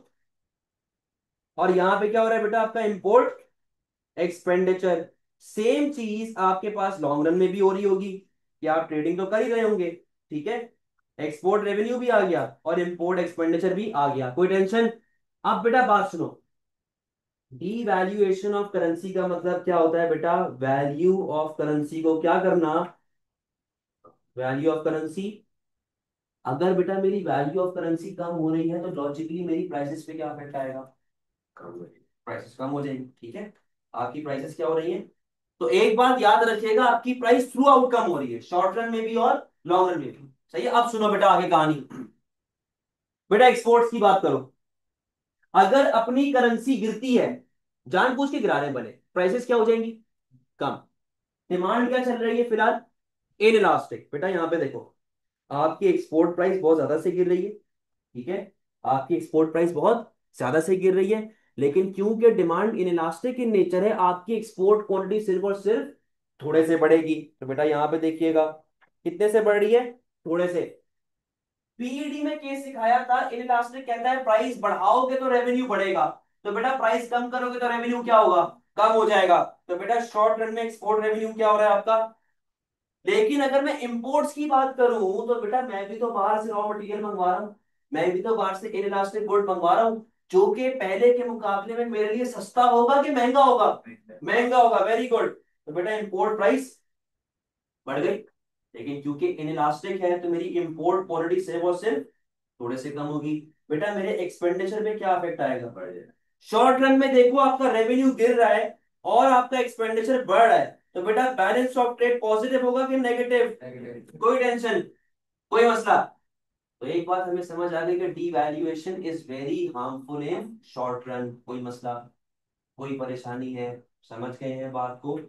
अगर इसको बेटा मैं लॉन्ग रन में कन्वर्ट कर दूं, यानी कि चाइना जो अभी है, करंट हाल में जो चाइना चल रहा है, देखिएगा जरा। बेटा डिमांड कैसी हो गई आपके पास? इलास्टिक। डिमांड आपकी हो चुकी है इलास्टिक। एक्सपोर्ट प्राइस अगर थोड़े से कम होगी तो एक्सपोर्ट क्वांटिटी बहुत, और बेटा आपके एक्सपोर्ट रेवेन्यू पे क्या इफेक्ट आएगा? लेकिन अगर मैं इंपोर्ट्स की बात करूं तो बेटा इंपोर्ट प्राइस हल्के से अगर बढ़ेगी तो इंपोर्ट क्वांटिटी बहुत, और आपके इंपोर्ट एक्सपेंडिचर पे भी क्या इफेक्ट आएगा? बेटा लॉन्ग रन में रेवेन्यू ज्यादा है और एक्सपेंडिचर कम है, तो आपका बैलेंस ऑफ ट्रेड किस में जाना शुरू हो जाएगा? कोई टेंशन वाली बात। तो this is how devaluation supports your economy in expenditure switching policy. समझा बेटा बात को? कोई टेंशन वाली बात तो नहीं है, क्लियर है? अब सवाल ये है कि सर चाइना कौन से टाइम पीरियड में बैठा हुआ है? बेटा चाइना अगर वैसे जनरली देखा जाए तो यहाँ बैठा हुआ है लॉन्ग रन में। सही है, हर चीज बनाता है, करोड़ों प्रोडक्ट बनाता है, हर चीज उसके पास अवेलेबल है, तो बेटा उसकी डिमांड कैसी हो जाएगी? इलास्टिक। कोई टेंशन बेटा, समझ गए बात को? तो devaluation is also part of your expenditure switching policy. बच्चा पूछता है सर 8 मार्क में अगर ये आया तो डायग्राम क्या बनाऊं? बेटा बात सुन, आप लोग क्या कर रहे हैं? Protectionism, tariff, quota, embargo, subsidy, या फिर डीवैल्यूएशन। तो बेटा अगर मैं एग्रीगेट डिमांड के फॉर्मूले के हिसाब से देखूं, सी plus I plus G plus x minus M, सही है? एम क्या हो रहा है? Aggregate demand. डायग्राम बनाओ, ये देखो जरा, इधर आ गई प्राइस, यहाँ पे है आपके पास रियल जीडीपी, ठीक है? Aggregate demand, aggregate supply, AD, SRS, equilibrium E, income level Y, prices P. कोई मसला यहाँ तक? बेटा टैरिफ लगेगा तो इंपोर्ट क्या होगा? कोटे से इंपोर्ट क्या होगा? एम्बार्गो से इंपोर्ट क्या होगा? सब्सिडी से एक्सपोर्ट क्या होगा? डीवैल्यूएशन से आपका एक्सपोर्ट क्या होगा? बेटा इन सब से एडी पे क्या इफेक्ट आएगा? एडी क्या हो गया? बढ़ गया। इक्विलिब्रियम आ गया आपका ई से ई1, जीडीपी चला गया वाई से वाई1, और बेटा प्राइसेस में क्या इफेक्ट आ रहा है? कोई मसले वाली बात? सर मुझे डायग्राम समझ नहीं आती, डायग्राम बना दी, डायग्राम बना दी। सर इसके बेनिफिट्स एंड ड्रॉबैक्स क्या होंगे? बेटा वही सीधे सीधे बेनिफिट्स एंड ड्रॉबैक्स हैं जो आप एग्रीगेट डिमांड बढ़ने के पढ़ते हो। एग्रीगेट डिमांड जब बढ़ती है तो उससे आपके बेनिफिट्स में पहले क्या आ रहा है? जीडीपी क्या हो रहा है आपका? जीडीपी क्या हो रहा है आपका? मैं बोलो भाई, जीडीपी क्या हो रहा है आपका? बढ़ रहा है। अनएम्प्लॉयमेंट क्या हो जाएगी? इकोनॉमिक ग्रोथ आएगी, मल्टीप्लायर इफेक्ट आएगा। लेकिन at the same time prices पे क्या इफेक्ट आ रहा है? महंगाई आना शुरू हो गई, मसला आना शुरू हो गया। एट द सेम टाइम बेटा आपके पास इन्फ्लेशनरी प्रेशर आएगा, तो उससे रियल इनकम कम नहीं होगी क्या? बिल्कुल कम होगी। आगे जाके अगर अभी आपकी एक्सपोर्ट आपकी प्राइसेस बढ़ रही यानी कि एक्सपोर्ट प्राइस आगे जाके महंगी होगी, तो उससे बैलेंस ऑफ ट्रेड में इफेक्ट नहीं आएगा क्या? बेटा सेम वही बेनिफिट्स हैं, वही ड्रॉबैक्स हैं। इकोनॉमिक्स में हर चीज इंटरकनेक्टेड है, मिली जुली है। आपको हर कॉन्सेप्ट के लिए नए बेनिफिट्स ड्रॉबैक्स याद नहीं करने। भाई सीधी सीधी डायग्राम बनाओ, इससे लिंक करो, बेनिफिट्स ड्रॉबैक्स बताओ, खत्म। समझ गए बात को? क्लियर है कहानी? अब अगर मैं बात करूं रिड्यूसिंग पॉलिसी की, जहां पे मैंने कहा था कि मैं शायान की टांगे काट दूंगा, मैं अपने कंज्यूमर की इनकम इतनी रिस्ट्रिक्ट कर दूंगा कि ना ही वो इंपोर्ट कर पाए और ना ही वो। सर ऐसा कैसे हो सकता है? बेटा contractionary fiscal and contractionary monetary policy, contractionary fiscal and contractionary monetary policy. अब जरा मेरी गेम को समझना। बेटा बात सुनो, अगर मैं लगाता हूं contractionary fiscal policy, contractionary fiscal policy, taxes क्या करोगे आप? Government spending. बेटा टैक्स बढ़ेगा तो इनकम पे क्या इफेक्ट आएगा? इनकम कम हो जाएगी तो स्पेंडिंग, कंजम्पशन, एग्रीगेट डिमांड। तो बेटा आपके पास इनकम है, इनकम है, तो इंपोर्ट कैसे करोगे? इंपोर्ट्स, जब अपने पास पैसा ही नहीं है, इनकम ही नहीं है, तो डोमेस्टिक पे स्पेंड कर पाओगे? तो डोमेस्टिक में भी स्पेंडिंग नहीं हो पाएगी। गवर्नमेंट स्पेंडिंग अगर कम हो गई, गवर्नमेंट ने कम रोड बनाया, कम अस्पताल बनाया, कम स्कूल्स बनाए, तो एम्प्लॉयमेंट, इनकम, इंपोर्ट्स, तो एग्रीगेट डिमांड पे क्या अफेक्ट आएगा? समझे बात? एग्रीगेट डिमांड पे क्या अफेक्ट आएगा? सर मुझे बेनिफिट्स ड्रॉबैक्स ही लिखना आते। अगर आपके पास डैम्पनिंग या रिड्यूसिंग पॉलिसी लगेगी तो बेटा उससे एग्रीगेट डिमांड क्या हो रही है? सबसे पहला बेनिफिट क्या है कि इन्फ्लेशनरी प्रेशर क्या हो जाएगा? पहला बेनिफिट, इन्फ्लेशनरी प्रेशर कम होगा, परचेजिंग पावर बढ़ जाएगी, रियल इनकम बढ़ जाएगी, लोग स्पेंडिंग करना शुरू कर देंगे। एट द सेम टाइम बेटा आपकी प्राइसेस क्या हो रही हैं? एक्सपोर्ट बढ़ने का चांस है, एक्सपोर्ट क्या हो जाएगा? बैलेंस ऑफ ट्रेड बढ़ जाएगा। समझे बात को? बट ड्रॉबैक सर, बेटा ड्रॉबैक में क्या आ रहा है? जीडीपी क्या हो रहा है तुम्हारा? जीडीपी कम होगा तो आपके ओवरऑल स्टैंडर्ड ऑफ लिविंग पे क्या इफेक्ट पड़ेगा? इकोनॉमिक ग्रोथ, एम्प्लॉयमेंट लेवल, मसले मसाइल शुरू हो जाएंगे। कभी भी आप पॉइंट लिखते हो ना अनएम्प्लॉयमेंट बढ़ेगी, तो अनएम्प्लॉयमेंट को हमेशा लिंक कर लिया करो मॉरल हैजर्ड्स के साथ, कि this will lead to increase in crime rate, increase in death rate, beggary rate, suicide rate, ये और वो। समझे बात को?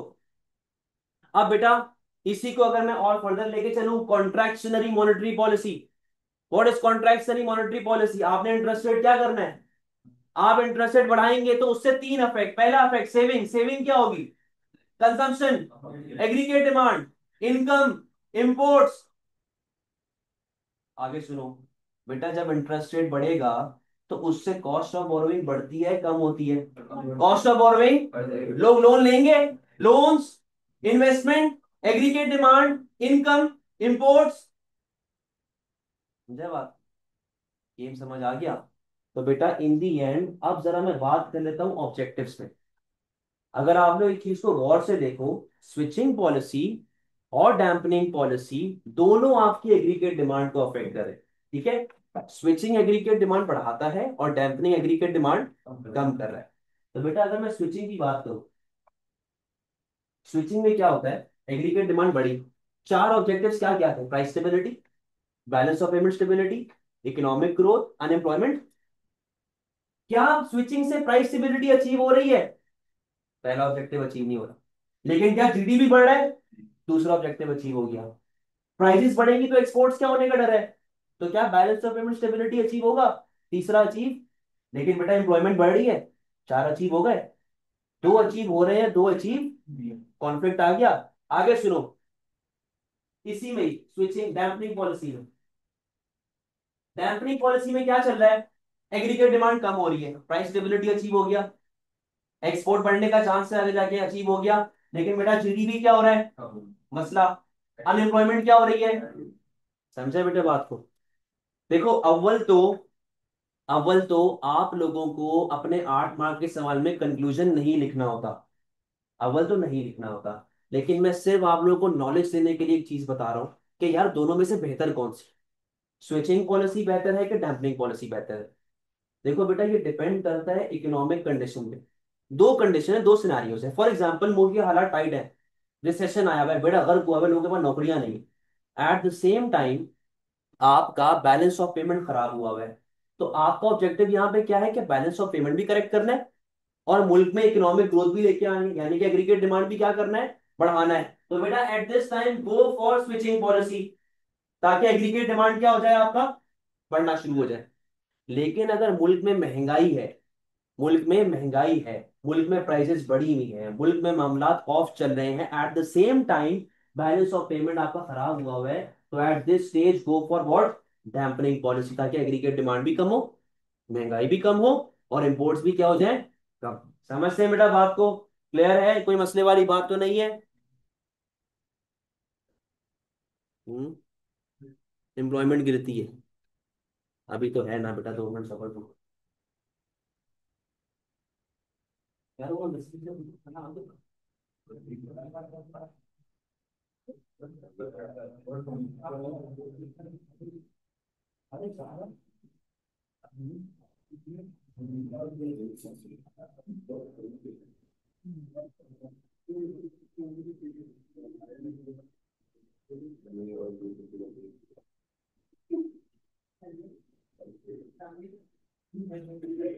ब्रेक हो गया नहीं।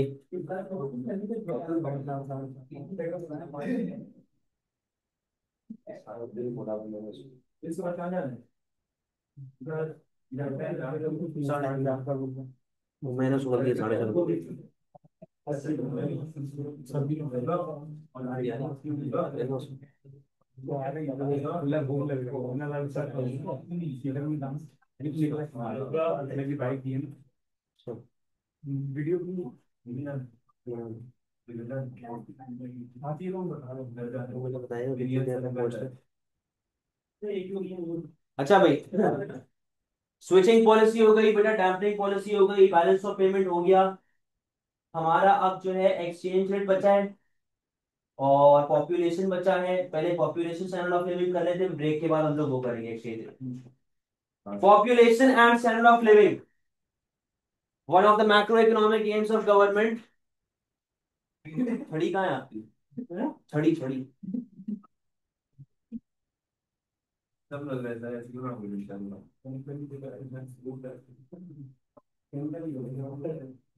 अंधेरे में चश्मा पहन के बैठा हुआ है। पॉपुलेशन बेटा सुनिएगा, पॉपुलेशन मेजर कैसे होती है, आबादी किस तरह मेजर होती है, आप लोगों ने ये पूरा ज्योग्राफी है जो आपने ग्रेड 9 10 में पढ़ा हुआ है। पॉपुलेशन बेटा मेजर होती है over a given period of time, और इसे हम लोग मेजर करते हैं through population census. Population census नहीं, ये नहीं पढ़ा है, दूसरा पढ़ा है। पॉपुलेशन सेंसस क्या होता है? मर्दमशुमारी, उर्दू में इसे हम लोग कहते हैं। अब बेटा सुनिएगा, जैसे जैसे बेटा आपकी पॉपुलेशन बढ़ती रहेगी, वैसे वैसे लोग, पीपल लिविंग इन इकोनॉमी आपके पास बढ़ते रहेंगे, तो लेबर फोर्स भी तो बढ़ेगी ना आपकी। लेबर फोर्स बढ़ेगी तो बेटा सप्लाई ऑफ वर्कर क्या हो जाएगी? जब सप्लाई ऑफ वर्कर आपके पास बढ़ेगी तो वेजेस पे क्या इफेक्ट आएगा? वेजेस कम हो जाएंगी। वेजेस कम होंगी तो cost of production, cost of production कम होगी तो एग्रीगेट सप्लाई आपकी बढ़ जाएगी। ठीक है, बड़ा सिंपल सा कॉन्सेप्ट। बेटा ये तब की बात है जब लोगों को नौकरियां मिल जाएं, यानी कि वो लोग जो आपकी एम्प्लॉयमेंट हो रही है, ये तब की बात है कि उनको नौकरी तो मिले। आबादी बढ़ना तो अलग चीज है, उनको नौकरी भी मिले। What is optimum population? बेटा ऑप्टिमम पॉपुलेशन का मतलब होता है एक ऐसा स्टेज जहां पर आपका जीडीपी पर कैपिटा सबसे ज्यादा होता है। तब what is GDP per capita? Per capita का मतलब होता है पर पर्सन। पर कैपिटा का मतलब क्या है? पर पर्सन। एक बंदे के हिसाब से टॉप पे चल रहा है। अगर आपके मुल्क की आबादी जीडीपी पर कैपिटा से ज्यादा है तो उसको हम लोग क्या बोलेंगे? Over populated. कम है तो अंडर पॉपुलेटेड। बेटा इंडिया को क्यों ओवर पॉपुलेटेड बोलते हैं, पाकिस्तान को क्यों ओवर पॉपुलेटेड बोलते हैं? कि हमारी आबादी ऑप्टिमम पॉपुलेशन से काफी ज्यादा। Factors affecting population, factors affecting population बेटा पहला लिखा हुआ है बर्थ रेट। जितनी आबादी बढ़ेगी, जितने बच्चे पैदा होंगे, उतनी आबादी क्या होती रहेगी? बढ़ती रहेगी। डेथ रेट, जितने कम बुढ़े मरेंगे उतनी आबादी क्या होती रहेगी? बढ़ती रहेगी। लास्ट लिखा हुआ है आपके पास net immigration. What is immigration? Net immigration. Net immigration का मतलब है कितना बंदा आपके मुल्क में आया माइनस कितना बंदा आपके मुल्क से गया। अगर तो आपके पास नेट ई वाला इमिग्रेशन आ रहा है, इसका मतलब है कि ज्यादा बंदा आपके मुल्क से उठ के बाहर गया है। अगर नेट आई वाला इमिग्रेशन आ रहा है, इसका मतलब है कि बहुत बंदा बाहर से उठ के आपके मुल्क में आ रहा है। ठीक है बेटा, मेरी कहानी को सुनते रहिएगा। इस पे सवाल आता है, इस पे सवाल आता है, स्टार बना लो अपने पास। ये यूजुअली अकेला नहीं आएगा, ये लिंक होके आता है कि भाई जो मैंने आपको पीछे बताया था कि प्रोटेक्शनिज्म से डेवलपिंग इकोनॉमी पे या लो इनकम कंट्री पे क्या इफेक्ट पड़ता है, या एग्रीगेट डिमांड बढ़ने से लो इनकम कंट्री पे क्या इफेक्ट पड़ता है, इस तरीके से वो लिंक करता है ये क्वेश्चन। सही है बेटा, बात सुनिएगा। डेवलप्ड और डेवलपिंग इकोनॉमी दोनों में क्या फर्क है? डेवलप्ड इकोनॉमी वो इकोनॉमी होती है जो स्टेबल इकोनॉमी होती है, यहां पर जीडीपी अच्छा चल रहा होता है, यहां पर एम्प्लॉयमेंट लेवल अच्छी होती है, प्रोडक्टिविटी आपके पास तेज होती है, जीडीपी पर कैपिटा अच्छा चल रहा होता है, स्टैंडर्ड ऑफ लिविंग काफी अच्छा है। बेटा एक कंट्री अगर डेवलप कंट्री है तो मेजोरिटी मतलब 90% उसके अंदर मेजोरिटी फोकस किस पे होता है? सेकेंडरी स्टेज पे या फिर टर्शरी स्टेज पे। प्राइमरी स्टेज पे इतना फोकस नहीं होता। पाकिस्तान का फोकस प्राइमरी स्टेज पे है, इसलिए बेटा ये कौन सी इकोनॉमी है? Developing economy. आगे सुनो, narrow gap between rich and poor. बेटा अमीर और गरीब के बीच में जो डिफरेंस है वो कम होता है।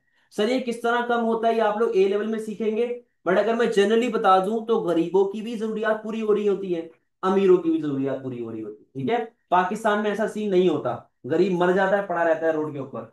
आगे, resources are properly utilized. Resources properly utilize का मतलब क्या है कि यार हम लोग प्रॉपर तरीके से चीजों को लेके चलते हैं, वेस्टेज नहीं करते। किसकी बात कर रहा हूं? डेवलप्ड की। Almost every firm is capital intensive, logical सी बात है, प्रोडक्टिविटी ज्यादा है। बेटा ऑप्टिमम पॉपुलेशन के करीब करीब होते हैं, जाहिर आप एग्जैक्ट तो ऑप्टिमम पॉपुलेशन में नहीं हो सकते, लेकिन आप करीब करीब होते हैं। लास्ट लिखा हुआ है controlled birth and death rate. Controlled birth and death rate का मतलब है कि यहां पर फैमिली प्लानिंग को तरजीह दी जाती है। यहां पर जो है मामला, बच्चे एजुकेटेड होते हैं, लोग एजुकेटेड होते हैं। डेवलपिंग कंट्री में ऐसा नहीं होता। लेकिन अगर हम लोग इसको उलट कर दें, अगर हम लोग इसको पूरा उलट कर दें तो बेटा क्या बन जाएगा ये? Developing economy. यहां तक कोई मसले वाली बात है? कोई मसले वाली बात है? कोई परेशानी? आइएगा जरा। अब देखो, डेवलपिंग कंट्रीज के बारे में बात हो रही है कि डेवलपिंग कंट्रीज के अंदर क्या क्या मसले मसाइल, क्या क्या प्रॉब्लम्स चल रही होती है। पहली बात क्या लिखी हुई है? They have high rate of population growth. बेटा पॉपुलेशन ग्रोथ यहाँ पे क्यों ज्यादा होती है? पहला लिखा हुआ है हाई बर्थ रेट। अब पाकिस्तान, इंडिया या जो हमारी ऐसी कंट्रीज जहां पर गांव देहात काफी ज्यादा है या बैकवर्ड सोच वाले लोग काफी ज्यादा हैं, यहां पर बर्थ रेट क्यों बढ़ता है? पहला रीजन लिखा हुआ है अर्ली मैरिजेस। सही है। अर्ली मैरिजेस क्या भाई? 15-16 साल के हो, चलो भाई शादी करो, निपटाओ, खत्म करो, जो कि जहालत है। ये आज तक गांव देहातों में चल रहा है अपने पास। सेकंड लिखा हुआ है लैक ऑफ नॉलेज। बेटा किसी को फैमिली प्लानिंग के बारे में नहीं पता, किसी को, ये बेटा हंसने वाली बात नहीं है, ये मैं आप लोगों को समझा रहा हूं, ये चीजें होती हैं। सही है। किसी को, हमारे यहाँ पे हमारे यहाँ पे किसी को एजुकेट नहीं किया जाता, यहाँ पर फैमिली प्लानिंग के बारे में नहीं बताया जाता। बाहर की कंट्रीज में बच्चों के प्रॉपर सेमिनार्स होते हैं, जो 18 अबव होते हैं उनके प्रॉपर सेमिनार होते हैं, उनको बताया जाता है कि भाई क्या प्रॉब्लम्स होती हैं, किस तरह आपको मैनेज करना पड़ता है, क्या करना पड़ता है। हमारे यहाँ पे नहीं है। हमारे यहाँ पे लाइट चली जाती है अगले आगे सुनो। ट्रेडिशंस। ट्रेडिशंस क्या होते हैं? ट्रेडिशंस बेटा सामने सुनो, ट्रेडिशन क्या होते हैं? ट्रेडिशन का मतलब होता है कि यार आपका जो एक कल्चर चलता हुआ, कल्चर क्या चलता हुआ आ रहा है आपका, ठीक है। तो जो एक कल्चर आपका, जिस तरह मैंने आपको बताया अर्ली मैरिजेस पठानों में बड़ा कॉमन है। सही है, ये चीज बड़ी कॉमन है पठानों में। पंजाबियों में, जो अंदरून पंजाब के हैं, उनमें बड़ा कॉमन है। गांव देहात वाले लोग, ये चीजें बड़ी कॉमन है, ये आज तक चेंज नहीं हुई है, ट्रेडिशन चलता हुआ आ रहा है। High death rate. High death rate क्यों है पाकिस्तान में? Unhygienic conditions. भाई पीने का तो छोड़ो, है ही नहीं, पानी ही नहीं है पाकिस्तान में, पियेंगे तो बाद में। ना पीने का साफ पानी है, ना आपको प्रॉपर हाइजीन मिलती है, ना आपके हॉस्पिटल इस काबिल है कि आप वहां पे अपना इलाज करवा सके। Unhygienic conditions. सेकंड क्या लिखा हुआ है? Lack of health care. हमारे यहाँ पे आज भी एक वही पुरानी रिवायत चलती हुई आ रही है कि भाई अगर बच्चा बीमार हो गया तो इसको नजर लगी हुई है, इसको दम दुरूद करवा दो जाके। बीमार हुआ हुआ है, हाथ टूट गया, वो पीलिया हो गया, दम करवा दो जाके। तो डॉक्टर क्या चने बेचने के लिए बैठे हुए हैं? तो भाई यहाँ पर जो जहालत का कॉन्सेप्ट है वो अभी तक चल रहा है, उसकी वजह से प्रॉब्लम है अपने पास। क्या है? High death rate. फिर क्या लिखा हुआ है जी? और मेडिसिन वगैरह नहीं है भाई। इंस्टा वगैरह तो भाई सब चलाते हो, कभी देखा चाइनीज बुड्ढों को वो खेलते हुए टेबल टेनिस? वो बुड्ढों के 12-12 पैक निकले हुए। हमारे यहाँ पे बुड्ढा, एक तो शौक है बुड्ढे को गिरने का, हमारा बड़ा कॉमन शौक है, चलते फिरते कुछ नहीं करने को, चलो भाई गिर जाते। गिर गए, पसली टूट गई, छींक मारी, कोमे में चले गए। यहाँ पे बड़ा कॉमन है, यहाँ पे बड़ा कॉमन है ये चीज। क्यों ऐसा है? कि हमारे बुड्ढे बड़े कमजोर हैं, हमारे बुड्ढे बहुत कमजोर हैं। हमारे यहाँ पे 50 साल के ऊपर की जिंदगी बोनस की जिंदगी है। वो बोनस है, कभी भी हो सकता है, टिकट बुक हो सकती है। चीने कम से कम भी 80-90 तक जाते हैं, कुछ को तेंदुलकर 99 पे आउट हो जाते हैं, लेकिन 99 तक तो जाते हैं भाई। हमारे यहाँ पे ये प्रॉब्लम्स बहुत ज्यादा हैं, इसीलिए डेवलपिंग कंट्री में डेथ रेट भी क्या होती है? काफी ज्यादा होती है। डेवलप्ड नेशन में डेथ रेट इतनी नहीं होती, ठीक है। Immigration of skilled worker. बेटा यहां से जितना अच्छा वर्कर है सब बाहर जा रहा है, इसको हम लोग ब्रेन ड्रेन कहते हैं। हमारे यहाँ पे भी रिसेंटली 1-1.5 साल पहले पॉलिसी लग गई थी कि भाई वीजा ही नहीं मिल रहे थे लोगों को, कि भाई वो ब्रेन ड्रेन को रोकना चाहते थे ना। तो ये एक रीजन है जिससे आपके पास आपकी डेवलपिंग नेशन के ऊपर इफेक्ट आ रहा होता है। अब जियोग्राफिकल डिस्ट्रीब्यूशन कैसे चलता है between developed and developing nation? बेटा ज्योग्राफी की मैं बात कर रहा हूँ। ज्योग्राफी का मतलब अर्बन एंड रूरल एरियाज किस तरह डिवाइड हुए हुए होते हैं। बेटा डेवलप्ड में क्या होता है, अर्बन पॉपुलेशन ज्यादा होती है। अब जैसे हमारे यहाँ पाकिस्तान की बात की जाए तो 5 से 6 बड़े शहरों के अलावा या 7 बड़े शहरों के अलावा सारे छोटे छोटे शहर हैं या गांव देहात। लेकिन अगर मैं इंडिया का भी तकरीबन यही हाल है कि 20-30% बड़े शहर है, बाकी 70-60% जो है वो छोटे छोटे गांव देहात वगैरह। लेकिन अगर मैं बात करूं यूएस की, या मैं यूके की बात करूं, या मैं ऑस्ट्रेलिया की बात करूं, यहां पर भी गांव देहात हैं, ऐसा नहीं है नहीं, लेकिन बहुत लिमिटेड है। उनको वो लोग कंट्री साइड कहते हैं, बहुत लिमिटेड है। यहाँ पे ज्यादा है। तो यहाँ पे पहला पॉइंट क्या आ गया बेटा, डेवलपिंग के अंदर रूरल पॉपुलेशन ज्यादा है और डेवलप्ड में अर्बन पॉपुलेशन ज्यादा है। आगे सुनो, इंफॉर्मेशन अबाउट लिविंग स्टैंडर्ड। भाई आपको रहने का तरीका आता है, आपके पास नॉलेज है, आप तभी तो अच्छी जिंदगी बसर करें ना डेवलप्ड नेशन में। डेवलपिंग में ऐसा नहीं होता। Involve in tertiary sector, but ये लोग इन्वॉल्व इन प्राइमरी सेक्टर। सही है। आगे सुनिएगा, ऑक्यूपेशनल डिस्ट्रीब्यूशन। अब मैं जॉब्स की बात कर रहा हूं।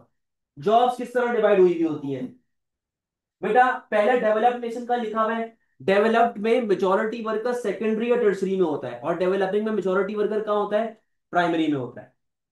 Information about infrastructure, about knowledge, primary sector काफी कम है। डेवलपिंग में लिटरेसी रेट कम है, एजुकेशन कम है, हेल्थ केयर कम है, तो इस तरीके से काम प्रॉपर तरीके से नहीं हो पाता। पॉपुलेशन पिरामिड, ये आप लोगों ने मेरे ख्याल में ज्योग्राफी में भी पढ़ा होगा, पीएचडी में। पॉपुलेशन पिरामिड क्या होता है बेटा, ये आपको बताता है कि आपके मुल्क में मर्द और खवातीन कितने हैं और कितने बंदे किस एज ग्रुप से रिलेट करते हैं। ठीक है। अब ये देखो आपके सामने दो बने हुए हैं, ये बनाना नहीं होगा एग्जाम में। सही है। ना ही ये पूछेगा, सिर्फ इंफॉर्मेशन है। बेटा जो आपके पास डेवलपिंग नेशन है उसका देखो एक ट्राइंगुलर फॉर्म आ रहा है। सही है। एक ट्राइंगुलर फॉर्म आ रहा है, जबकि डेवलप्ड नेशन का कैसा आ रहा है, एक रेक्टेंगुलर फॉर्म आ रहा है। अब दोनों के शेप को कंपेयर करो। देखो बेटा एक वर्किंग एज क्या होती है, 18 से लेके 60, यही नॉर्मल आपकी वर्किंग एज है। यानी कि मैं कहता हूं यहां से लेके यहां तक। ठीक है। अब आप यहां से लेके यहां तक इसको कंपेयर करो और इसको कंपेयर करो, बेटा कौन सा ज्यादा हैवी साइड है आपके पास? डेवलप्ड वाला हैवी साइड है। हैवी साइड का मतलब क्या है कि डेवलप्ड में ज्यादा मर्द और खवातीन हैं as compared to developing economy, जो कि वर्किंग क्लास से रिलेट करते होंगे। ठीक है। और अगर आप लोग एक चीज देखो, बेटा बुढ़े डेवलपिंग के कितने बुढ़े? कम है ना। एयरपोर्ट पे खड़े में सारे, कभी भी वक्त आ सकता है। यहां पर बुढ़े कैसे हैं? ज्यादा है, क्योंकि हेल्थ केयर अच्छा है, हाइजीनिक कंडीशन है, एजुकेशन है, फिटनेस है। समझ रहे हैं बात को? बाकी ये पूरा वही है। अच्छा, जो डेवलप्ड नेशन है बेटा, डेवलपिंग सॉरी, डेवलपिंग में ये पॉइंट बड़ा कॉमन होता है, इन्फेंट मोर्टालिटी वाला। पता है क्या होती है इन्फेंट मोर्टालिटी? जब बच्चा पैदाइश के टाइम पे डेथ हो जाती है उसकी, उसको इन्फेंट मोर्टालिटी कहते हैं। अगेन बातें सारी यही है, क्यों नहीं होता यहाँ पे ये मामला, क्यों ज्यादा है? Unhygienic conditions, lack of knowledge वगैरह वगैरह। सही है। डिपेंडेंसी रेशो पे आइएगा। बेटा डेवलपिंग में ना डिपेंडेंसी रेशो ज्यादा होता है और डेवलप्ड में डिपेंडेंसी रेशो कम होता है। क्यों कम होता है डेवलप्ड में? क्योंकि मेजॉरिटी लोग अपनी रोटी खुद कमा रहे हैं, खुद काम कर रहे हैं, खुद पैसे बना रहे हैं। डेवलपिंग के अंदर एक बंदा बेचारा काम कर रहा होता है और 4 लोग उसके ऊपर डिपेंडेंट होते हैं। समझे बात को? ये प्रॉब्लम आ रही होती है। Benefits of large population. बेटा लार्ज पॉपुलेशन के बेनिफिट क्या क्या है? वर्कफोर्स आपके पास ज्यादा है, एग्रीगेट डिमांड ज्यादा है, demand for goods and services बढ़ेगी, सप्लाई ऑफ वर्कर बढ़ेगी, तो बेटा वेजेस पे क्या अफेक्ट आएगा? कम हो जाएगी। लार्जर आर्मी, ये एक बेनिफिट आ गया भाई।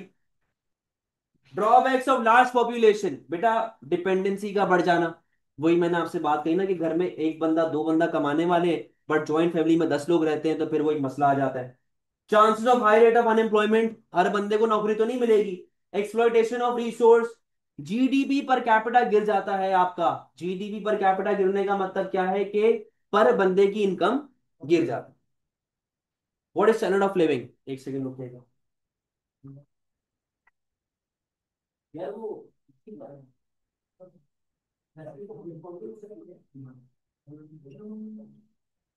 बेटा standard of living, what is standard of living, सुनिएगा जरा बेटा। स्टैंडर्ड ऑफ लिविंग में आपके पास क्या होता है कि हम लोग लोगों के रहन सहन को मेजर कर रहे होते हैं, हम लोगों की क्वालिटी ऑफ लाइफ को मेजर कर रहे होते हैं, ठीक है। सुनना जरा, हम लोग ये देखते हैं बेटा कि आपकी वेल्थ और कंफर्ट कितना है आपके पास, shows overall well-being of people and depends upon income equality, housing, quality of food वगैरह वगैरह। नसीब कोल्ड ड्रिंक वगैरह ले आओ, जल्दी ले आओ। हेल्थ केयर, एजुकेशन, सैनिटेशन, बेटा ये सारी चीजें यहाँ पे आ रही होती है। अब इसको मेजर कैसे किया जाता है? पहला तरीका है GDP per capita. GDP per capita का मतलब इनकम पर हेड। यहां पर सिर्फ नंबर्स में आंसर आता है, यहां पर क्वालिटी ऑफ लाइफ नहीं देखी जाती। ये आपको ये नहीं बताता कि आपके मुल्क में कितने लोगों को साफ पानी मिल रहा है, कितने लोगों को एजुकेशन मिल रही है। ये सिर्फ और सिर्फ नंबर्स की बात करेगा। बेनिफिट क्या है? Easy to calculate and compare, numbers हैं, but quality factors are ignored. मतलब कि स्टैंडर्ड ऑफ लिविंग, घर बार, खाना पीना, रहना सहना, ये सब यहाँ पे बेटा इग्नोर हो रहा होता है। फिर लिखा हुआ HDI, ह्यूमन डेवलपमेंट इंडेक्स, बेटा यहां पर क्वालिटी फैक्टर्स को कंसीडर किया जाता है। Quality factors, housing, education, hygiene, इन चीजों को बेटा कंसीडर किया जाता है। ये देखो क्या लिखा हुआ है, gross national income, life expectancy, literacy rate. Benefits क्या है? एक काफी ब्रॉडर अप्रोच से यहाँ पे देखी जाती है चीजें, वाइडर पर्सपेक्टिव होता है, क्वालिटी फैक्टर्स को भी कंसीडर करता है, but it is very difficult to calculate. बेटा मुझे साफ पानी मिल रहा है तो मैं क्या वैल्यू दूं उसको? इन दी एंड तो नंबर्स में ही मुझे बात करनी है ना। Improvement in standard of living, GDP वगैरह बढ़ने से बेटा आपके पास पब्लिक गुड आ रहा है, मेरिट गुड आ रहा है, आपकी एग्रीगेट डिमांड इनकरेज हो रही होती है, आपके पास बेसिक नीड्स हो रही होती हैं, सैनिटेशन इंप्रूवमेंट वगैरह होती है, हेल्थ केयर होता है। इन सब से बेटा आपका स्टैंडर्ड ऑफ लिविंग क्या होगा? बताओ जल्दी से। बढ़ जाएगा, वेरी गुड।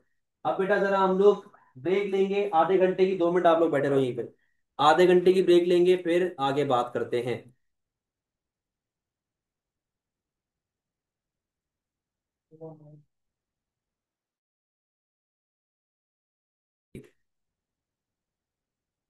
अच्छा बेटा, चलिए एक्सचेंज रेट हम लोग अभी स्टार्ट कर रहे हैं। एक्सचेंज रेट हमारा लास्ट टॉपिक है बेटा। ये एज सच डिपेंड करता है, ना कोई बहुत ज्यादा इंपॉर्टेंट है और ना ही कोई बहुत ज्यादा फजूल चैप्टर है। ये यूजुअली अगर आएगा भी तो most of the time appreciation या डेप्रिसिएशन के साथ लिंक होके आएगा, सही है कि एप्रिसिएशन ऑफ करेंसी से क्या अफेक्ट आएगा, डेप्रिसिएशन से क्या आएगा। What is exchange rate? बेटा एक्सचेंज रेट सिंपली आपको ये बताता है the rate at which one currency is exchanged in terms of another. The rate at which one currency is exchanged in terms of another. कि भाई यहां पे जैसे एग्जांपल लिखी हुई है कि पहले पहले मैं 100 रुपए दे के $1 खरीदता था, आज मैं 80 रुपए दे के $1 खरीद रहा हूं। इसका मतलब क्या है? इसके दो मतलब है, या तो बेटा आपका रुपया एप्रिशिएट हुआ है, या तो आपका डॉलर। ये दो यहां पे मतलब हो सकता है। इसी तरह अगर बात की बात करें तो यहां पर क्या गेम चल रहा है कि हम लोग डेप्रिसिएशन की बात करेंगे बेटा। मैं पहले 100 रुपए दे के $1 खरीदता था, अब मैं 150 रुपया दे के $1 खरीद रहा हूं। इसको हम लोग क्या बोलेंगे बेटा? डेप्रिसिएशन ऑफ रुपीस या फिर एप्रिसिएशन ऑफ डॉलर। आगे सुनो बेटा, पूरा गेम जो एक्सचेंज रेट का होता है वो demand and supply of currency पे चल रहा होता है। हमेशा याद रखना, डिमांड कौन बंदा करता है? डिमांड वो बंदा करता है जिसके पास कोई चीज ना हो, और सप्लाई कौन बंदा करता है? जिसके पास कोई चीज हो। तो बेटा हम लोग यहाँ पे अज्यूम करेंगे इस चैप्टर में हम सारे गोरे हैं। तो बेटा अगर हम सारे गोरे हैं तो अपनी डोमेस्टिक करेंसी क्या होगी? डॉलर। हमने ये हिसाब लेके चलना है। अब बात सुनो बेटा, मैं गोरा हूं, आप सब लोग गोरे हैं, तो हमारी डोमेस्टिक करेंसी क्या हो गई? डॉलर। बेटा आगे सुन यार, ये गलत बात, ये गलत बात, ये नहीं करो आगे। ऐसे भी होते हैं यूएस में भाई, इससे भी ज्यादा है। आगे सुने बेटा, बात सुनो। डिमांड फॉर करेंसी कौन क्रिएट करेगा? डिमांड फॉर करेंसी बेटा हमेशा फॉरेनर क्रिएट।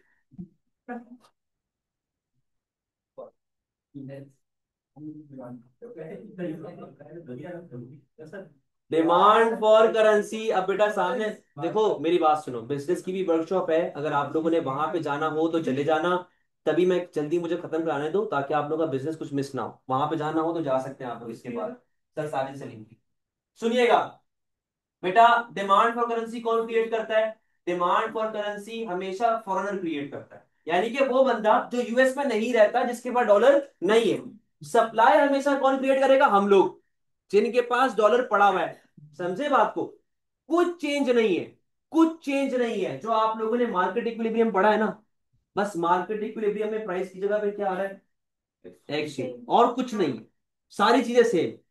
बस और एक छोटा सा फर्क ये है कि बराए मेहरबानी सप्लाई के साथ आप डॉलर लिख दीजिएगा, ताकि पता चले कि ये करेंसी का एक्सचेंज रेट हमारे पास चल रहा है, सप्लाई ऑफ डॉलर और डिमांड, और कोई डिफरेंस। अब बेटा बात सुनो, वैसे तीन तरह के एक्सचेंज रेट होते हैं, आपके सिलेबस में दो हैं। एक है फ्री फ्लोटिंग एक्सचेंज रेट, अगर सिर्फ फ्लोटिंग लिख दे तब भी उसका मतलब यही है। और एक होता है फिक्स्ड एक्सचेंज रेट, आपके सिलेबस में ये दो है, फ्लोटिंग एंड फिक्स्ड। अब बात सुनो बेटा, फ्लोटिंग एक्सचेंज रेट में क्या चल रहा होता है? फ्लोटिंग एक्सचेंज रेट के अंदर गवर्नमेंट जो है वो रिजर्व्स की खरीदारी और रिजर्व्स को नहीं बेचती। Sir what is reserve? Reserve का मतलब होता है, रिजर्व जो होता है ना वो कंट्री का एसेट होता है, ठीक है। हम लोग कहते हैं जी बलूचिस्तान बिका हुआ है, क्या मतलब बिका हुआ है? तो पाकिस्तान में तो बिका हुआ कैसे है? ये एक पाकिस्तान का रिजर्व है जो पाकिस्तान ने आगे बेच दिया। सी पैक का रोड, सर सी पैक का रोड पूरा बिका हुआ है। भाई कैसे बिका हुआ है? मैं समंदर में रोड बना रहा हूं क्या? है तो पाकिस्तान में ना वो, लेकिन किसके अंडर है? चाइना के। ये रिजर्व है जो पाकिस्तान का बिक चुका है, या फिर पाकिस्तान ने गिरवी रखवाया, डिपेंड करता है। तो what is reserve? Reserve is an asset of country. अब रिजर्व नॉर्मल जमीन की सूरत में भी हो सकता है, रिजर्व गोल्ड की सूरत में भी हो सकता है, रिजर्व माइन की सूरत में भी हो सकता है, सही है। तो फ्लोटिंग एक्सचेंज रेट में क्या होता है कि गवर्नमेंट रिजर्व की लेन देन नहीं करती, मतलब इस तरह इन्वॉल्व नहीं होती कि रिजर्व खरीद लिया रिजर्व बेच लिया, इस तरह काम नहीं करती। Simple demand and supply basis पे बेटा बात चल रही होती है। अगर मैं डिमांड एंड सप्लाई की डायग्राम आपके सामने दिखाऊं बेटा, देखो क्या चल रहा है। ये सिंपल इक्विलिब्रियम है, ये सही है, सिंपल इक्विलिब्रियम है। अगर डिमांड बढ़ जाती है तो किस तरफ शिफ्ट मारेगा? राइट वर्ड बेटा, करेंसी क्या हो जाएगी? एप्रिसिएट। करेंसी क्या हो जाएगी? एप्रिसिएट, बढ़ गई। डिमांड कम होगी तो करेंसी क्या हो जाएगी? वेरी गुड बेटा, सप्लाई बढ़ेगी तो करेंसी क्या हो जाएगी? देखो जरा क्या हो रहा है, कम होगी। और अगर सप्लाई कम होगी तो करेंसी क्या हो जाएगी? एप्रिसिएट। बेटा जरा यहाँ पे शॉर्ट में लिख लो, शॉर्ट में लिख लो यहाँ पे कि अगर तो आपकी डिमांड बढ़ती है तो करेंसी क्या हो जाती है? एप्रिसिएट। अगर आपकी डिमांड कम होती है तो करेंसी क्या हो जाएगी बेटा? डेप्रिसिएट। अगर सप्लाई आपकी बढ़ेगी तो करेंसी क्या हो जाएगी बेटा? डेप्रिसिएट। और अगर आपकी सप्लाई कम हो जाएगी तो करेंसी क्या हो जाएगी बेटा? एप्रिसिएट। तो ये चीजें अपने पास जरा लिख लें शॉर्ट में ताकि आपको याद रहे हमेशा। हाँ जी, पिछले की क्वांटिटीज है और ऊपर लिखा हुआ है एप्रिशिएट डेप्रिशिएट हो रहा है, ये वो है। यहां से पता चलेगा ना आपको, यहाँ से। ठीक है। हाँ ये क्वांटिटी आ गई, ये और ऊपर आपने वो लिखा हुआ है। एक्सचेंज रेट लिखा हुआ है। यहां से जब जो मूवमेंट होगी आपको पता चल जाएगा, सही है, कोई मसला बेटा? आगे सुनिएगा। तो बेटा एक रूल याद कर लो, एक रूल याद रख लो, डिमांड बढ़े या सप्लाई कम हो, बोलो भाई साथ में, डिमांड बढ़े या सप्लाई? डिमांड बढ़े या सप्लाई? डिमांड बढ़े या सप्लाई? करेंसी क्या हो जाएगी बेटा? एप्रिसिएट। सप्लाई बढ़े या डिमांड कम हो? सप्लाई बढ़े या डिमांड? सप्लाई बढ़े या डिमांड? तो बेटा करेंसी क्या हो जाएगी आपकी? एग्जामिनर आपसे पूछेगा एक्सप्लेन टू, 4 मार्क पे, explain two reasons for appreciation of currency. दो रीजन क्या बताए? डिमांड बढ़े या सप्लाई कम हो? एक्सप्लेन करो। Explain two reasons for depreciation of currency, supply बढ़े या डिमांड? करेंसी क्या हो जाएगी बेटा? डेप्रिसिएट। कोई टेंशन वाली बात नहीं, कोई मसला यहां तक नहीं। अच्छा अब रीजंस के ऊपर आते हैं कि सर ऐसा होता क्यों है। अच्छा ये भी साथ साथ बोल रहा था, सर ऐसा होता क्यों है। बेटा अगर मैं आपको डिमांड इंक्रीज का केस बताऊंगा, आप उसका उलट कर देंगे तो डिमांड इंक्रीज बन जाएगा। डिमांड इंक्रीज होने से क्या होती है? एप्रिसिएशन या डेप्रिसिएशन? डिमांड इंक्रीज होने से एप्रिसिएशन होती है कि डेप्रिसिएशन? एप्रिसिएशन। सर डिमांड कैसे बढ़ सकती है बेटा? पहला रीजन, अगर हम लोग सारे यूएस के अंदर बैठे हुए हैं, अगर यूएसए के अंदर इंटरेस्ट रेट बढ़ जाते हैं तो बहुत लोग अपने मुल्क में सेविंग करना स्टार्ट करेंगे। गोरा भी अपने मुल्क में बैंक में पैसा रखना स्टार्ट करेगा। तो बेटा गोरा यूरो में पैसा सेव करेगा कि डॉलर में सेव करेगा? तो डिमांड पर डॉलर, करेंसी क्या हो जाएगी? पहला रीजन आ गया। दूसरे पे आ जाओ। यूएस के अंदर महंगाई काफी कम है। जब यूएस में बेटा महंगाई कम होगी तो अपने एक्सपोर्ट्स क्या होंगे? तो बेटा मैं खैराती काम तो नहीं कर रहा, पैसे लूंगा, बदले में क्या मिलेगा मुझे? डॉलर। तो जब तक गोरा यानी कि फॉरेनर डॉलर लेगा नहीं तो मुझे देगा कैसे? तो बेटा डिमांड फॉर डॉलर वापस से करेंसी क्या हो जाएगी आपकी? लास्ट केस पे आओ, स्पेक्यूलेशन, सट्टेबाजी। डॉलर बढ़ने वाला है, खरीद लो। डॉलर महंगा होने वाला है, खरीद लो। अब गवर्नमेंट की कोई रिस्ट्रिक्शन तो है नहीं ना यहाँ पे। तो बेटा इससे भी डिमांड क्या होती है और करेंसी क्या हो जाती है आपकी? एप्रिशिएट। कोई टेंशन वाली बात? क्लियर है? अगर इसको उलट कर देंगे तो किसका केस बन जाएगा? Demand decrease. और डिमांड डिक्रीज होती है तो बेटा एप्रिसिएशन का उलट क्या होता है? Very good. सप्लाई पे आ जाओ। सर सप्लाई बढ़ेगी तो डेप्रिसिएशन होगा। सप्लाई कैसे बढ़ सकती है? सुनिएगा। लेट से इंग्लैंड में इंटरेस्ट रेट बढ़ गया तो जो बंदा यूएस में बैठा है वो इंग्लैंड में सेविंग करना शुरू करेगा। बेटा इंग्लैंड में करेंसी क्या चलती है? भाई कौन से इंग्लैंड में जा रहे हो तुम लोग? इंग्लैंड में चलता है पाउंड। पाउंड चलता है। बेटा डॉलर दूंगा तो पाउंड मिलेगा ना। जब तक डॉलर दूंगा नहीं पाउंड कैसे मिलेगा? यानी कि सप्लाई ऑफ डॉलर क्या हो जाएगी? बढ़ेगी। करेंसी क्या हो जाएगी? आगे सुनो। चाइना में माल सस्ता है, चाइना में इन्फ्लेशन कम है, चाइना से माल मंगवाऊंगा। चाइना से माल मंगवाऊंगा तो बेटा यूएस की इंपोर्ट्स, तो चाइना को पे भी तो करना है। पहले डॉलर दूंगा तभी तो चाइनीज युआन में कन्वर्ट करवाऊंगा। तो बेटा सप्लाई ऑफ डॉलर क्या हो रही है? लास्ट सट्टेबाजी। डॉलर गिरने वाला है, बेचो, नुकसान में चले जाओगे वरना। हर बंदा बेचना शुरू करेगा। सप्लाई ऑफ करेंसी पे क्या इफेक्ट आएगा? कोई मसले वाली बात बेटा? क्लियर है? ऑपोजिट कर देंगे तो सप्लाई डिक्रीज का केस बन जाएगा, एप्रिसिएशन का केस बन जाएगा। आगे आओ। Advantages of floating exchange rate. बेटा advantage of floating exchange rate को देखिएगा जरा। फ्लोटिंग एक्सचेंज रेट के एडवांटेज भी, क्योंकि देखो गवर्नमेंट तो है नहीं। तो पहला एडवांटेज क्या है बेटा? Appreciation leads to depreciation and depreciation leads to proper autopilot चल रहा है। सुनिएगा। अगर लेट से मैं यूएस में बैठा हुआ हूं, मैंने बाहर से इंपोर्ट करवाए, जब मैं बाहर से इंपोर्ट करवाऊंगा बेटा तो मेरी करेंसी पे क्या इफेक्ट आएगा? गिर जाएगी। जब मेरी करेंसी गिरेगी तो मेरा माल सस्ता होगा महंगा होगा? मेरी करेंसी की वैल्यू गिर गई तो मेरा प्रोडक्ट महंगा होगा कि सस्ता होगा? सस्ता होगा। तो मेरे एक्सपोर्ट्स, जब एक्सपोर्ट्स बढ़ेंगे तो वापस से डिमांड फॉर करेंसी, वापस से करेंसी एप्रिशिएट। कोई मसला?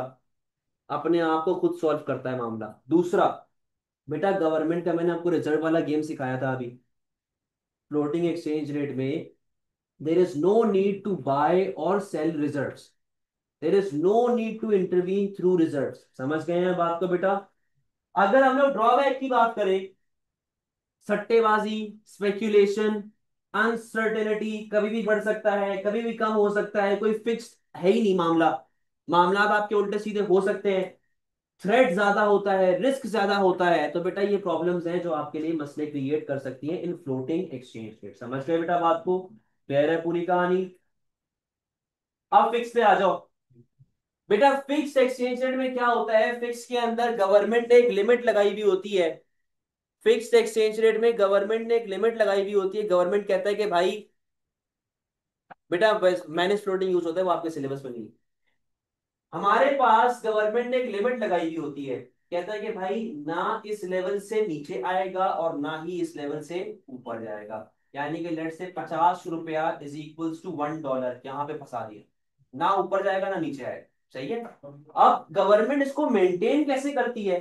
बेटा गवर्नमेंट मेंटेन करती है through buying and selling of reserves. जिस तरह पाकिस्तान अपने रिजर्व को अक्सर सेल करता है। ठीक है ना?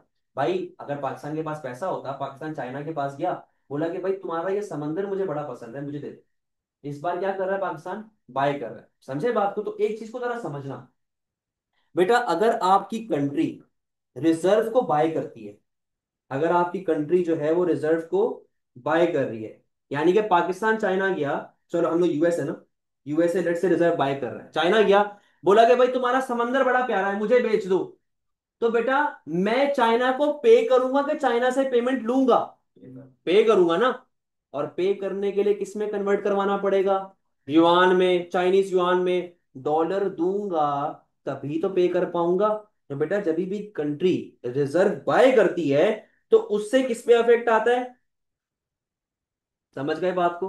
जब आप बाय करेंगे क्योंकि आपने पेमेंट करनी है ना, तो सप्लाई ऑफ डॉलर क्या हो जाएगी? बढ़ जाएगी। लेकिन अगर यूएसए रिजर्व को बेटा सेल कर रहा है, यानी कि मैंने ये बिल्डिंग जो अपना रोड है बेच दिया, सारा का सारा बेच दिया, सही है। अगर यूएसए रिजर्व को सेल करता है तो पेमेंट देगा या पेमेंट लेगा? लेगा। लेने का मतलब क्या है कि वो डॉलर्स में लेगा पेमेंट। तो बेटा जब तक गोरा डॉलर खरीदेगा नहीं तब तक पे कैसे करेगा? तो बेटा सेल करने के बाद डिमांड फॉर डॉलर पे क्या इफेक्ट आना चाहिए? कोई मसले वाली बात? क्लियर हो गई है कहानी? समझ गए हैं चीजों को? अब जरा डायग्राम के ऊपर आओ। बेटा गेम को समझना क्या चल रहा है। सिंपल वही रूल है, एक्समैन बनेगा पहले तो। सही है, इक्विलिब्रियम तो दिखाना है, पहले आपका एक्समैन बनेगा बेटा। यहां पे आ गया एक्सचेंज रेट, और यहां पे आ गई आपके पास क्वांटिटी ऑफ डॉलर, ठीक है। पहले आपके पास सिंपल एक्समैन चल रहा है, demand of dollar, supply of dollar, ठीक है भाई। और ये आपका इक्विलिब्रियम आ गया, इक्विलिब्रियम ई, इक्विलिब्रियम क्वांटिटी क्यू, और एक्सचेंज रेट ई आर। बेटा देखो जरा गवर्नमेंट ने क्या किया। गवर्नमेंट ने यहां पर एक लिमिट लगा दी। गवर्नमेंट ने कहा कि ना इसके ऊपर आएगा और ना ही इसके नीचे जाएगा, सही है। इसे हम लोग कहेंगे FER, फिक्स एक्सचेंज रेट। कोई मसला? कोई मसले वाली बात है? अब जरा देखो इसको। यहां पर हुआ क्या कि हमारे लेट से एक्सपोर्ट्स बढ़ गए, ठीक है। हमारे एक्सपोर्ट्स बढ़ गए। जब बेटा हमारे एक्सपोर्ट्स बढ़ेंगे तो उससे करेंसी की डिमांड पे इफेक्ट आता है कि सप्लाई में? अगर हमारे एक्सपोर्ट्स बढ़ेंगे मतलब मैं माल माल बेच रहा हूं बाहर, तो उससे करेंसी की डिमांड पे अफेक्ट आएगा कि सप्लाई पे अफेक्ट आएगा? डिमांड पे, क्योंकि हमें पेमेंट मिलेगी ना। तो डिमांड फॉर करेंसी बढ़ेगी। बेटा डिमांड फॉर करेंसी बढ़ गई, ऐसे राइटवर्ड मैं आ गया फ्रॉम पॉइंट ई टू कौन सा वाला पॉइंट? Point A. क्योंकि ये इक्विलिब्रियम हमने मेंटेन नहीं करना, हमें किस पे आना है? इस रेंज पे आना है ना। आप इवन भी लिख लो, कोई टेंशन नहीं है। मैं पॉइंट ई से कहा आ गया? ए पे। अब प्रॉब्लम क्या थी, गवर्नमेंट ने लिमिट लगाई है इधर, मैं कहा ऑपरेट कर रहा हूं? ए पे। तो मुझे कुछ ना कुछ करके वापस इस लिमिट पे आना है, सही है। अब गेम देखना गवर्नमेंट क्या करेगी। अब गवर्नमेंट एंट्री मारेगी रिजर्व्स पे, किसी ना किसी तरह उसको अपने डिमांड सप्लाई में चेंज लाना है। अब देखो डिमांड में तो चेंज आ चुका है, बचा क्या? बचा क्या? सप्लाई। और अगर बेटा मुझे इस लाइन पे वापस आना है तो मेरा नया इक्विलिब्रियम इधर बनना चाहिए, ऐसा ही है। तो गवर्नमेंट फोकस करेगी कि किसी ना किसी तरह उसकी सप्लाई क्या हो जाए? बढ़ जाए। और बेटा अगर मुझे अपनी करेंसी की सप्लाई बढ़ानी है तो मैं क्या करूं? क्या करूं? रिजर्व्स को बाय करूंगा। तो यूएसए गया चाइना, चाइना जाके बोलता है कि भाई तुम्हारा समंदर बड़ा अच्छा लग रहा है मुझे, तुम एक काम करो ये समंदर क्या करो, मुझे बेच दो। तो बेटा मैं रिजर्व्स को बाय करूंगा तो उससे सप्लाई पे क्या इफेक्ट आएगा? बढ़ जाएगी। और जब सप्लाई बढ़ेगी, मैंने इतनी सप्लाई बढ़ानी है कि मैं वापस से किधर आ जाऊं? इधर। समझे? मुझे इतनी सप्लाई बढ़ानी है कि मैं वापस से किधर आ जाऊं? इस लेवल पे आ जाऊं। कोई मसले वाली बात बेटा? समझ गए कहानी? क्लियर है? लेकिन अगर मुझे इन केस डिमांड बढ़ानी होती तो मैं रिजर्व को क्या करता? बेचता, सेल करता। कोई मसले वाली बात? क्लियर है? अब इसके भी बड़े सिंपल से बेनिफिट्स एंड ड्रॉबैक्स हैं।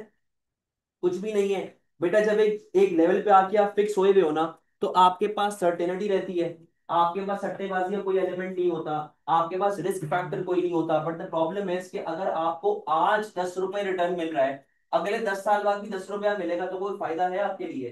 तो कंपेरेटिवनेस नहीं रहती, कंपटीशन नहीं रहता, मजा नहीं आता। समझ गए बात को? बेटा यहाँ पे आपका जो पूरा सिलेबस है अल्हम्दुलिल्लाह 4 दिन में वो एंड हो चुका है। अब 2 मिनट मेरी बात सुन के जाइएगा। देखो भाई, सबसे पहले ये मेरा सारी जिंदगी ये काम रहा है। आप लोगों को मैं बताऊंगा कि भाई जब भी आपका एग्जाम होता है उससे पहले नफिल वगैरह पढ़ के इबादत करके प्रॉपर तरीके से जाया करें। ठीक है। पेपर स्टार्ट करने से पहले आयतल कुर्सी जो दम दरूद आता है सब कर दिया करो। जहां तक आपकी ये वाली बात है कि सर मैं एग्जाम जब मेरे सामने आता है मैं सब भूल जाता हूँ, मुझे पैनिक अटैक आ जाता है, मुझे ये हो जाता है वो हो जाता है, देखो बेटा मैं एग्जाम में आके आपको दिलासे तो दे नहीं सकता। ठीक है। ना अपने कंधे पे आपका सर रख के आपको जो है वो ठंडा कर सकता हूँ। ये चीजें आपने खुद डील करनी है। सही है। एग्जाम के अंदर प्रॉपर तरीके से जाइएगा। अपने पास pencil scale diagram pencil scale से ही आप लोग बनाएंगे, और डार्क पेंसिल यूज करना। आप लोग कलरिंग करने नहीं जाते हो, स्कैन होके जाता है पेपर बेटा, तो स्कैन में मसला आ जाता है, डार्क पेंसिल यूज कीजिएगा। आप लोग भले सेक्शन बी पहले कर लो, सेक्शन ए बाद में कर लो, लेकिन इस चीज का ख्याल रखिएगा कि सेक्शन बी का पहला क्वेश्चन क्वेश्चन टू होता है, क्वेश्चन वन नहीं होता। क्वेश्चन वन सेक्शन ए होता है, फिर टू थ्री फोर फाइव। सही है। जरा ख्याल रखिएगा इस चीज का। एक मसला जो आप लोगों में एक बहुत बड़ा ये भी है कि आप लोग स्टार्ट कर रहे हैं क्वेश्चन नंबर टू का पार्ट बी, उसके बाद लिख रहे हो क्वेश्चन नंबर थ्री का पार्ट सी, फिर लिख रहे हो क्वेश्चन नंबर वन का पार्ट ए। क्या कर रहे हो? क्या नमक छिड़क रहे हो क्या जगह जगह पे? भाई अगर आप क्वेश्चन नंबर टू कर रहे हैं, ऐसे कर सकते हो कि पार्ट डी पहले कर लिया फिर पार्ट ए कर लिया, बट सीक्वेंस में तो रहो कि एक तरफ पूरा पार्ट क्वेश्चन टू है, एक तरफ पूरा क्वेश्चन थ्री है। समझ रहे हैं बात को? जहां तक क्वेश्चंस की बात है, कितने पैराग्राफ लिखने हैं बेटा? जहां पर एक आपका पॉइंट एंड हो गया, नया पैराग्राफ बनेगा, भले 3 लाइन का हो भले 10 लाइन का हो, कोई फर्क नहीं पड़ता, नया पैराग्राफ बनेगा। Question part A part B part C diagram बनाने की जरूरत नहीं है, अनटिल अनलेस के वो बोले पार्ट डी में रेलिवेंट डायग्राम है तो बनाओगे। सही है। पार्ट डी 8 मार्क में रेलिवेंट डायग्राम है तो बनाएंगे। अब तक कुछ बच्चे कंक्लूजन लिखते हैं, मैं ऑन रिकॉर्ड भी बोल चुका हूं, मैंने यूट्यूब पे भी वीडियोस रिकॉर्ड करके डाल दी, भाई उसको तो कोई एडिट नहीं कर सकता ना।